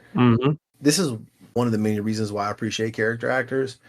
When you give them roles like this, they go all in. When you get like more stars, they don't always do that when they get smaller roles. And I think why sometimes those big ensemble movies don't work. But you give a character actor a role like this, and they just they go all in, and he eats, and it works. And so it just adds something funny and weird to this movie. It's an absurd premise, and they picked the guy that could play the most absurd inspector possible to be like, yeah, okay, I get it. Like, these people are insane. Because it angles you to be like, well, I got to be on Adam Sandler and Kevin James' side because this guy is crazy. Like, come on. Yeah. What's going on there? What kind of hiring does a pension fund have? That's a good point. All right, so another Sandler movie in 2010, Grown Ups, played Wiley alongside Chris Rock, David Spade, and Maya Rudolph. So again, continuing down the Sandler train. He's on 5 episodes of Portlandia between 2011 and 2017, so a pretty wide range there. And he got a Primetime Emmy nom for one of his appearances on the show. So again, not winning the awards necessarily, other than that one Golden Globe win for Boardwalk, but still getting some looks for his TV appearances. Warren's favorite. Fucking hated Grown Ups. He doesn't strike me as the type that would win a lot of awards, though, because he doesn't strike me as the type that would go and do the things you got to do to win the award. Yeah. He doesn't care either. You can tell he's not somebody. I mean, the fact that he did all that work for after 9/11 without looking for the spotlight tells you the guy is just like, it's a job. Yeah. I bet he just like, it's a job to him. Like, I don't care about winning awards. He's not campaigning like Bradley Cooper with Maestro. You know what I mean? Like, he doesn't care. His nominations almost hit. I don't want to say almost hit harder as someone who loves award shows and appreciates these things, but it does resonate that like someone who probably, I'm assuming, doesn't really play that part of the game, which I don't mind if someone does, but he doesn't play that part of the game. But he still gets nominated, tells you about his work. Yep. Because that's what they're just being like, we can't deny this man. It's respect from your peers at that point. Yep, I agree. Also, hasn't everyone that's ever been funny been in Portlandia at least once? Yeah. I've never seen that show, but I feel like I need to. You should watch it. It's not my favorite show, but I enjoy it. I mean, if you like Fred Armisen, it's a good time. Fred Armisen rules. As we say that, how is Steve Buscemi not on an episode of Documentary Now? Great show, by the way. Most recently talked about in the Owen Wilson episode. Another voice role, 4 movies alongside Adam Sandler. Again, I mean, this Happy Sandler universe, he plays Wayne in all the Hotel Transylvania films. He plays a wolf who's like an accountant who hates his job and life. So that's the kind of character he's playing. These things like print money, don't they? I mean, they just released the 4th one. I don't mind them. They're fine. They're actually pretty good, and that you guys kind of skipped over it. But Grown Up sucks, and that's when I was like, now I was firmly into my fuck Sandler. These movies are trash. And Hotel Transylvania came out. I was like, oh, credit where it's due. This movie's good. And then a movie that we've talked about a few times, but we all recognize was kind of a letdown. That's the incredible Burt Wonderstone. He plays Anton Marvelton alongside Jim Carrey and Steve Carell. A film that had so much promise, but is just okay at best. That's going to take us to lowest critic score. Oh, I won this time. And it's another Adam Sandler picture. Oh, shocker. It's The Cobbler. He plays Jimmy the Barber from 2014. So I had seen this before. If you were going to say, hey, Kyle, do you remember much from it? I didn't. The only thing I knew about cobbling is that Daniel Day-Lewis is a cobbler in his real life outside of acting. Did you guys know that? No. I think I did. That's what he does. He's a cobbler when he's, now that he's even before he retired. But the basic gist of the movie is a cobbler played by Adam Sandler. He's bored of his everyday life. He stumbles upon a magical heirloom that allows him to become other people and see the world in a different way. Are you intrigued? No. Are you excited? No. You're not. Okay, well, I didn't write that. That was stolen from IMDb, so don't blame me. Okay. The split on Rotten Tomatoes is 10-36. So 10 for the critics, 36 for audience. So even the audiences didn't love this. Sandler plays the son of a Jewish family that has owned this cobbler business for generations, and he really has no interest or motivation to run it. You could tell he's just like, fuck it, I have to just keep the family going. You also learn his dad, played by Dustin Hoffman, just kind of leaves at some point, so he feels abandoned. When his stitching machine goes down, he's forced to dig into the archives in his store and find his old family stitching machine, which he finds out once he uses it on a shoe and he puts the shoe on, he then has the magical powers to essentially look like what that person was like when the shoes were made for them with that machine. Basically, he figures out this power and then does a bunch of really unethical shit with the power. So basically, he's testing out this new ability of his, and in that, he ends up getting in a lot of crap with Method Man's character, who turns out to be this guy who's working with Ellen Barkin to basically like do a bunch of dirty stuff to sell real estate in the area. It's actually not terribly different than the plot from You Don't Mess with the Zohan, now that I think about it. Sandler's not breaking out too much there. But Buscemi plays Jimmy the barber, who the whole film, he kind of pops in. He's a next door neighbor. He comes in and he provides just like weird sage wisdom advice. And he's a charming character. He gives advice from a place where you're like, I understand what you're saying and it's good, but you really don't have a place to say that, because like Sandler's upset about his dad and he's constantly like, you know what, your dad didn't mean anything by that. He loves you, blah, blah, blah. Guess what? Twist of the film. Who do you think Steve Buscemi really is? Steve Buscemi, Jimmy the Barber, is really his dad, Dustin Hoffman, who's wearing the shoes of Jimmy the Barber, who's currently in the Caribbean, but he's pretending to be Jimmy the Barber because he's keeping an eye on his son next door. Twist! You guys are fucking thrown off, I know. It's really good. The movie ends on this platitude that they kind of like tease you in like a superhero movie kind of way, that it's this like distinct honor and responsibility to walk in other people's shoes. And then they imply that there's this whole world of tradesmen with special abilities where barbers are their friends, but dry cleaners are the enemies. And then he takes them in like this underground tunnel, and he has like a driver and a car, and he's like taking them into the world of underground tradesmen. So what the flying fuck? I don't know. This movie's terrible. And I'm sorry I had to watch it and review it on this podcast. You buried the lead on this for me, because I was never going to watch this movie because I've seen the poster and that's all I needed to see. But what I didn't know until I started looking this up while you were describing it and I didn't want to hear it anymore was that it's written and directed by Tom McCarthy. Sure is. Oscar nominated for Best Director, Tom McCarthy. Sure is. Oscar winner for Best Original Screenplay, Tom McCarthy. This is the worst thing he's written. Sure is. This guy made Spotlight. He needed to not have Adam Sandler and his little cadre of people. If it was a different acting crew, I think it could have gone differently. But people are going to take a Sandler role like this serious. Man, if you look through Tom McCarthy's IMDb, this thing sticks out like a sore thumb.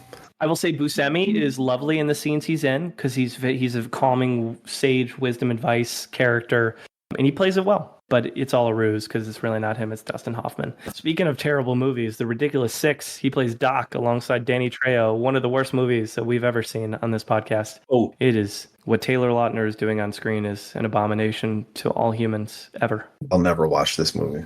Don't. It's truly, truly terrible. Taylor Lautner is the most famous Lions fan any of us know. That would be Keegan Michael Key, sir. No, obviously it's Eminem. Is it Eminem? That's true. Yeah, Ridiculous Six is bad. I think that had a 0 from the critics, right? It did. I think we reviewed it very early on, but I wasn't gonna subject people to that. Buscemi has done 16 movies with Sandler. That's a lot. He's tied to him, and he speaks very highly of Sandler. He gave that speech when Sandler won the award, and he was like, "No one's treated me better in this business than Adam Sandler." Everybody talks about how great Sandler treats his people. His friends, yeah. I do applaud him for that. I don't love all his projects, but I got no hate for Adam Sandler. Another voice role, Boss Baby, played Francis, which is going to get us to our last review. We save highest critic score for the end, and that is James's review of The Death of Stalin from 2017. Death of Stalin is a 2017 historical fiction / dark comedy. It has a 95% critic score on Rotten Tomatoes. This is a absolute blast of a movie. The plot follows the top Russian officials as they kind of jockey for power immediately following the death of the tyrannical dictator Joseph Stalin in 1953. This movie is actually banned in Russia because, quote, the film desecrates our historical symbols, is an affront to Russia's World War II veterans, and portrays Marshal Zhukov, played by Jason Isaacs, as an idiot, end quote. That is from the Russian government to put that statement out. That's the one they're worried about, Jason Isaacs, not the son of Stalin. Well, I think the son of Stalin is very publicly known to be as an alcoholic, as dumb and stupid. Actually, you know what, Kyle? I'm glad you brought that up. I get into that in a little bit here. Yep. So this movie was written and directed by Armando Iannucci, who is also the creator, writer, and director of HBO's award-winning sitcom Veep. So if you like Veep, you're going to love this movie because they are very similar styles. Two things I think make this film great. The first is Iannucci's ability to balance the plot being laugh out loud, funny, and absurd, yet also have a genuine menace and kind of fear undertone to it.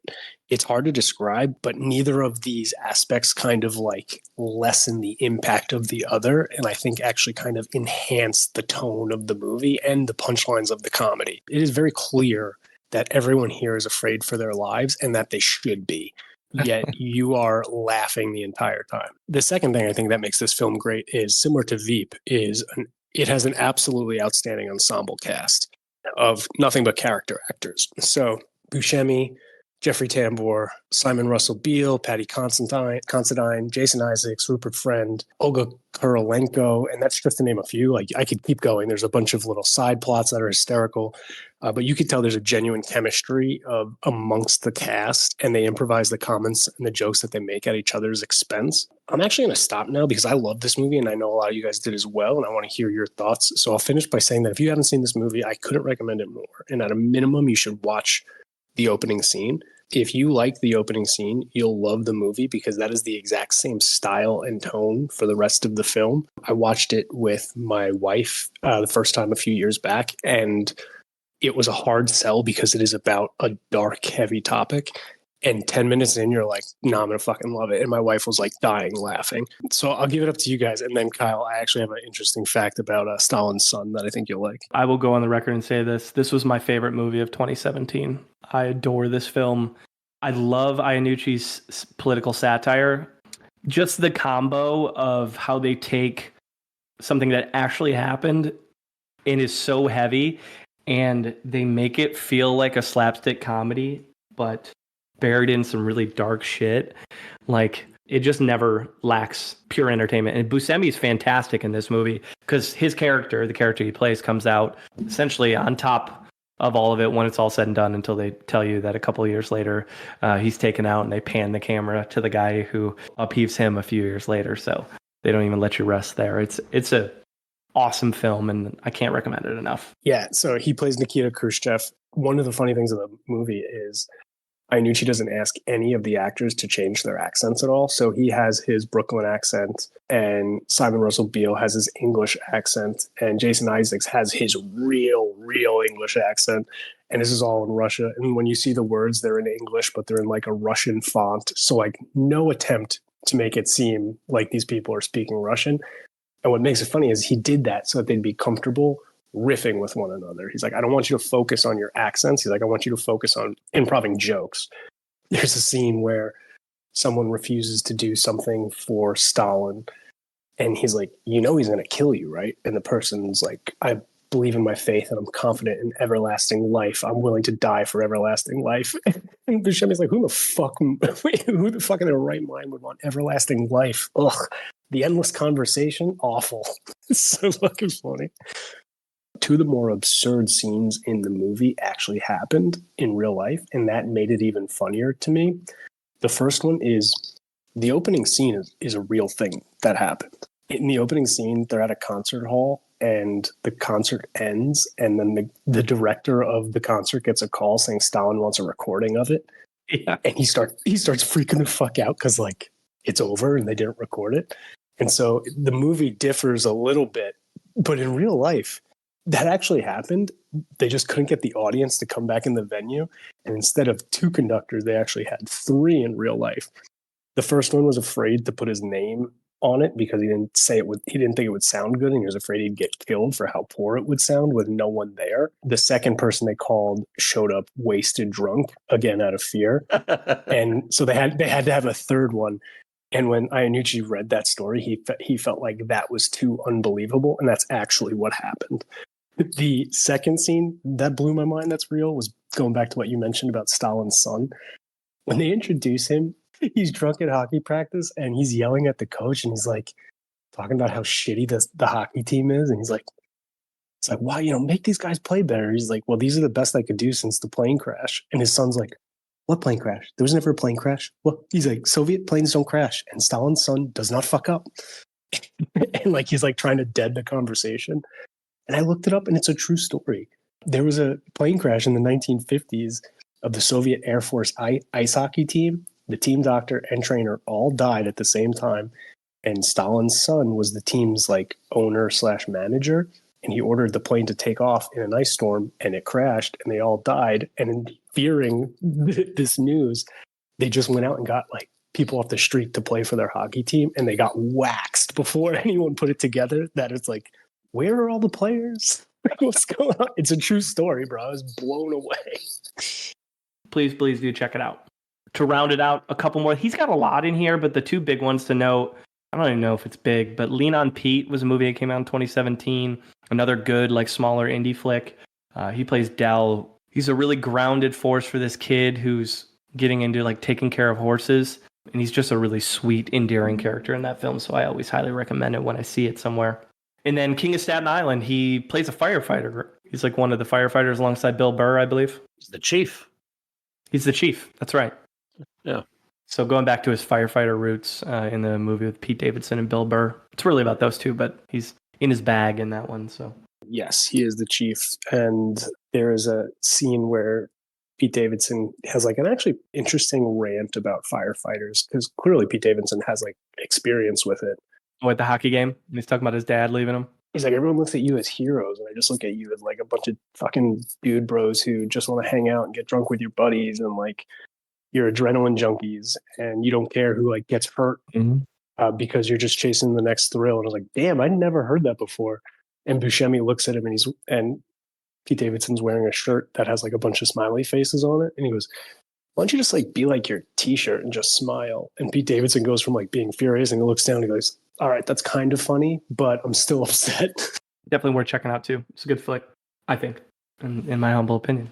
But that's going to take us to top performances. Case, I feel like this might be kind of hard. What do we got? What did you find? So I found a list from Collider, and it's his best movies. Best movies. And the article came out in March of 2022. And they are ranked 1 through 9. Oh. We talked about all of them except for one, and which is why I picked this list. I like that. Test it, Aubrey. Start us off. Fargo. Fargo is number 5. Oh, that's right. Okay. All right. Reservoir Dogs. Reservoir Dogs is number 6. What? Oh, okay. Ridiculous 6. Unfortunately, didn't make the list. The Dead Don't Die. Oh, come on. The Dead Don't Die did not make the list. It's a good movie. Death of Stalin. People are haters on The Dead Don't Die. I like it. It's a good movie.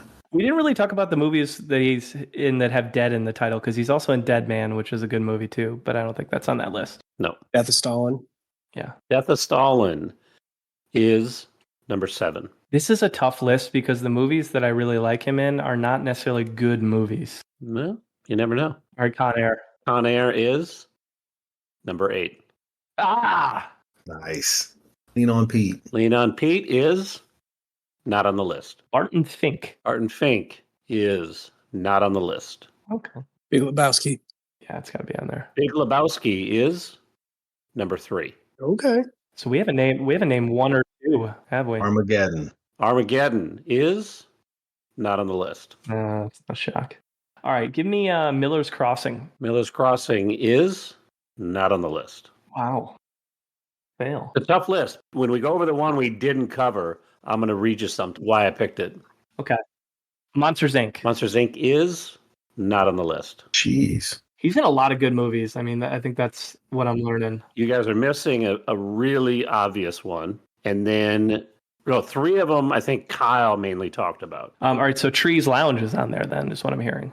Trees Lounge is number 1. I'm telling you, it's a good fucking movie, man. I gotta see it now. Yeah. It's good. Wow. All right, so if I talked about the other one, then Ghost World. Ghost World's probably on there. Ghost World is number 2. Ghost World was good from what I saw. Oh, Then give me Living in Oblivion. Might be on there too. Living in Oblivion is number 4. I'm telling you, dude. I watched the good ones. Yes. you guys are way better than me. That would have taken me forever. Man. And then what's the one we didn't mention? The one we didn't mention, it's called The Messenger. Primarily about Ben Foster and Woody Harrelson's character. But at the end of the movie, it says Buscemi plays a devastated father who lashes out at Will and Tony as an instinctive reaction. Usually a movie never has enough Buscemi. His scenes in The Messenger are so powerful that they're hard to rewatch. I mean, I love Ben Foster. I love Woody Harrelson. Same. I like Samantha Morton. I think I screwed It's up. got 77 Metascore. This looks like a good movie. This is not a Steve Buscemi list that I immediately would have gone like, oh yeah. But as I was reading some of the justifications, and I typically like a lot of things Collider does anyways, so I thought that was a fun list with some discussion. I feel so validated right now because I really, really liked Living in Oblivion, Ghost World, and Trees Lounge. So that's affirming in a lot of ways. This could have been a list from Kyle's website, maybe. Thanks, Case. Let's get into the Munson Meter. What we do, we rank every actor on a scale of 0 to 100 based on a variety of factors that could depend on the Munson, which could include longevity, project choice, pop culture impact, their acting range, their awards footprint, any other talents they might have, personal life, comedic chops, box office success, and anything else that matters to us as Munsons. He requested it, so he's going to get it. Case, you're up first. Mine's going to be pretty short and sweet. I remember when Kyle and I were first having a discussion about this podcast, Steve Buscemi was literally the actor I was thinking of when we were talking about actors that not enough people talk about. I think everybody, when you say Steve Buscemi to somebody, they're like, oh yeah, I know him. But I really don't think that he gets enough recognition for how good his work is. I think if there's a knock on him, it's that he's probably not the lead in enough movies. You know, I don't know if that's a Steve choice or it's an industry choice, but I don't really care since he's literally the motivation for me to be on a podcast like this with this type of format. And he's in so many movies that I just love and I watch over and over again. I'm going to give him a really high score. And early on, I gave Sam Rockwell a really high score because he cited Steve Buscemi as one of his heroes as an actor. And so I'm going to give him a score right around Sam, but I'm going to give him the bump because he to me is where I started this wanting to do this podcast from. So I'm going to give him an 88. Here we go. I'll admit it's really hard to score Steve Buscemi. Yeah. For me, I love Steve Buscemi. I love what he represents off screen. I love that he, lives in New York, doesn't seek the spotlight. I love that he's so humble, that he doesn't look for the accolades. I don't think he actually has a ton of range as an actor. and his project choice is really hard to rate because, yeah, he's trusted by a lot of these filmmakers, but he's in so many awful films with Adam Sandler that it's hard to forgive, right? But he's in these great indie pictures that cases affirmed for me, being like, Kyle, you're not crazy. These are pretty well rated. It's just, he's so hard. That's why I didn't really want to go first, because I was like, I don't know if I love my score. I mean, I'm going to give him bonus points for Armageddon and Con Air because they're great. Ridiculous Six cuts it down by 1, so it's a +1 there. But his run from 92 to 2002, I mean, we talked about Jim Carrey in there. We talked about Leo DiCaprio and their runs in that time and like how those might be unparalleled. Even though he's not a lead, those movies in there, it's just like banger after banger. So it's hard.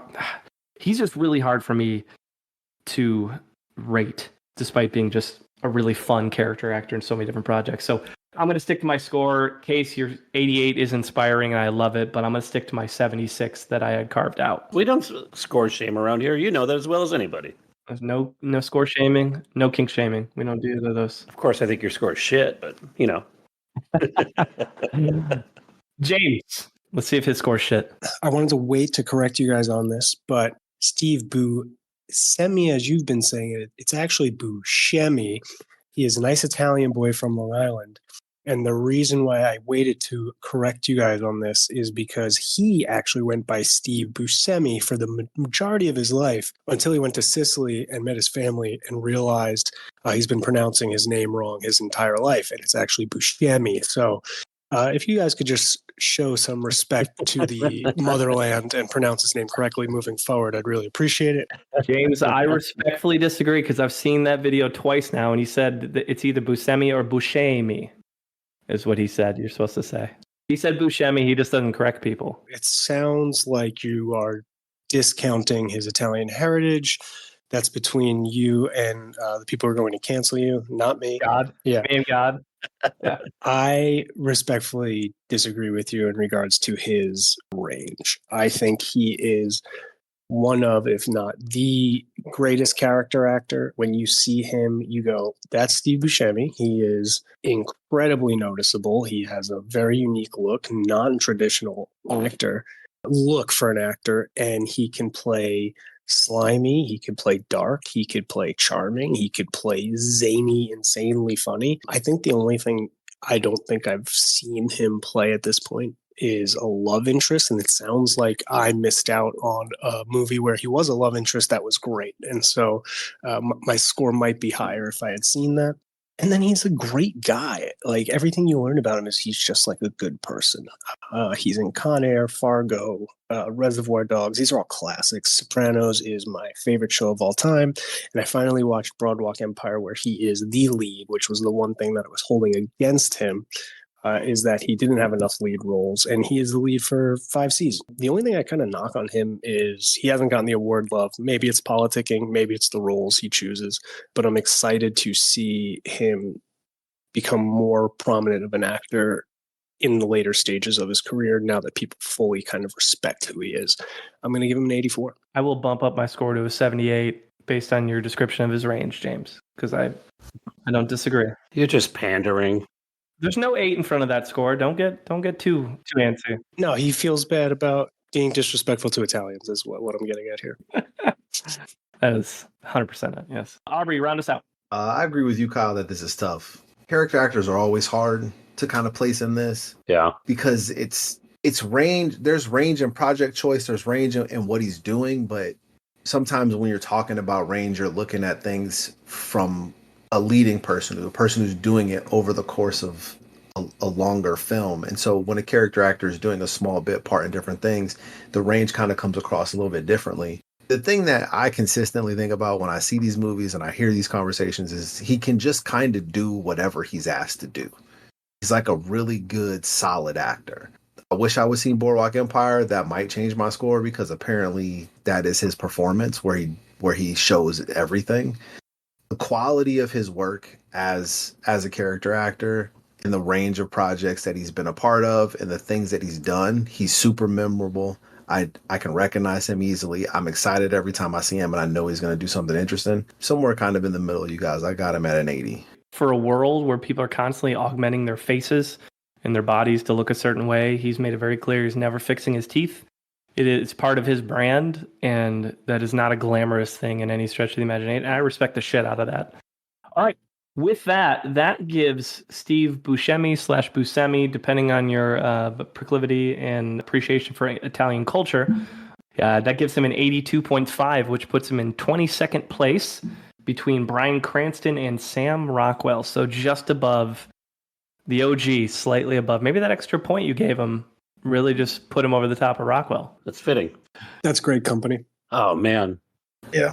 All right. Aubrey, what has he got coming? Unfortunately and surprisingly, not much. I saw one thing, a movie called The Shallow Tale of a Writer Who Decided to Write About a Serial Killer, which I'm all in just off of the title. I'm here for kind of long, weird titles like this. So I'm here for this. The description that IMDb gives, a struggling writer in the midst of a divorce befriends a retired serial killer who incidentally becomes his marriage counselor by day and killing counselor for his next book by night. Buscemi's listed second. Sorry, James. Like in the bill. I'm not super familiar with anybody else in this. I've seen a couple of other people here and there. He's the biggest person that I've seen. Yeah, I've seen him in a few things. But Buscemi's the biggest person that I know. I'm not familiar with the writer-director, so I don't know. I'm into the plot, though, so I'm into that description. Mm-hmm. Yeah, John Majero's more of a indie film. Mm-hmm. He was in Past Lives. Actor at this point in his career, so it makes sense. Yeah, Past Lives. He was in one of the best movies of last year. First Cow. He was in First Cow. A lot of films like that. Yeah. Okay. So not much. We'll, who knows? I mean, he's slowed down definitely the last couple of years, but his wife having cancer, I think, played a big role in that as well.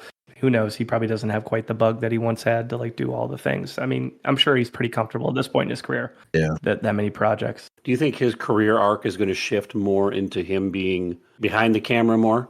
I don't. Interesting. He's got some high profile directing. He's done some good writing. He's executive producer on a lot of shit. I could see that. I mean, he directed 4 episodes of Miracle Workers in the past couple of years. He directed a movie called The Listener. And he directed 4 episodes of Portlandia. So, I mean, he's done some on that side. Mm-hmm. Good for him. Yeah.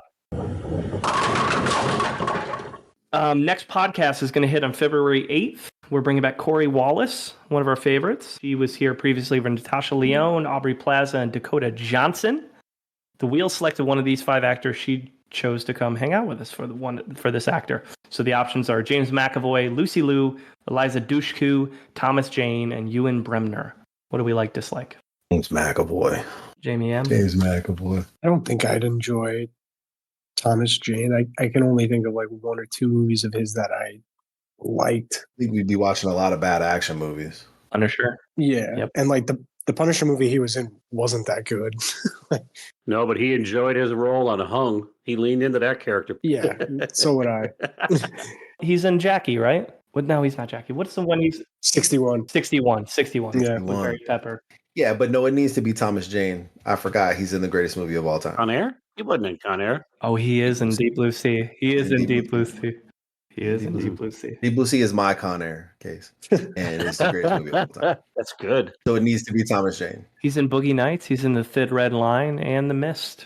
Those are top 4. The Mist is good. I was not a fan of Thin Red Line. Eliza Dushku, I haven't seen her in forever. We get a little Bring It On. The New Girl. See, I always think about Wrong Turn. I'm not 100% sure why that's the movie that comes to my mind, but that's the movie that comes to my mind. And I'd love to watch Lucy Liu. She's been like one of the hottest chicks in Hollywood my entire life, and I would love to honor her. I feel like she's had a little bit more of a resurgence the last like decade too. Super interesting. She obviously did like the Kill Bills and stuff like that. Interesting career. Mm-hmm. Charlie's Angels. I had to look up Ewan Bremner. When I saw him, I was like, oh, I know who that guy is. He's actually in a lot of better movies than I expected. Mm-hmm. Yeah, he's most known for Train Spotting. Yeah, Train Spotting's great. That's the big one. That dude can play a drug addict like no one's business. He was good in Snowpiercer also. Oh yeah. Yeah, we might watch First Cow. There you go, Aubrey. I don't know if I've seen First Cow. Great movie. Came out in 2017. Little indie picture. Kelly Reichardt. And then who was the 5th one? Oh, James McAvoy. I like James McAvoy. Love James McAvoy. Okay, who do we think Corey would pick? Lucy Liu. Yeah, she's 3 for 3 on women. So that helps narrow it down to 2. So it's either Lucy Liu or Eliza Dushku. That's my thought. Yeah. Well, we don't decide. Corey doesn't decide. Dan Craig doesn't decide. The wheel decides, and we'll see what happens. Well, we would normally have a plug, but he's not here anymore. So no more plugs. So as always, you can catch us on Twitter or X, Munsons at Movies. You can catch us on Instagram, Munsons at the Movies. You can email us, munsonsatthemovies@gmail.com.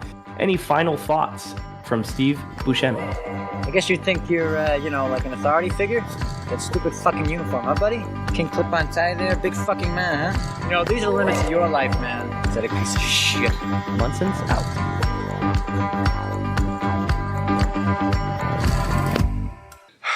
All right, let's go. Thank you for the education, gentlemen. We've just received a PhD in stupidity. Doctor, shall we? The best man, everybody. Best man, the better man. He's playing the guitar now, isn't that great? He's doing good. Yeah, sounds good. Yeah. Let's got some of the best guitar player in the world. Yeah, self-taught, no lessons. Thank you very much, Pop.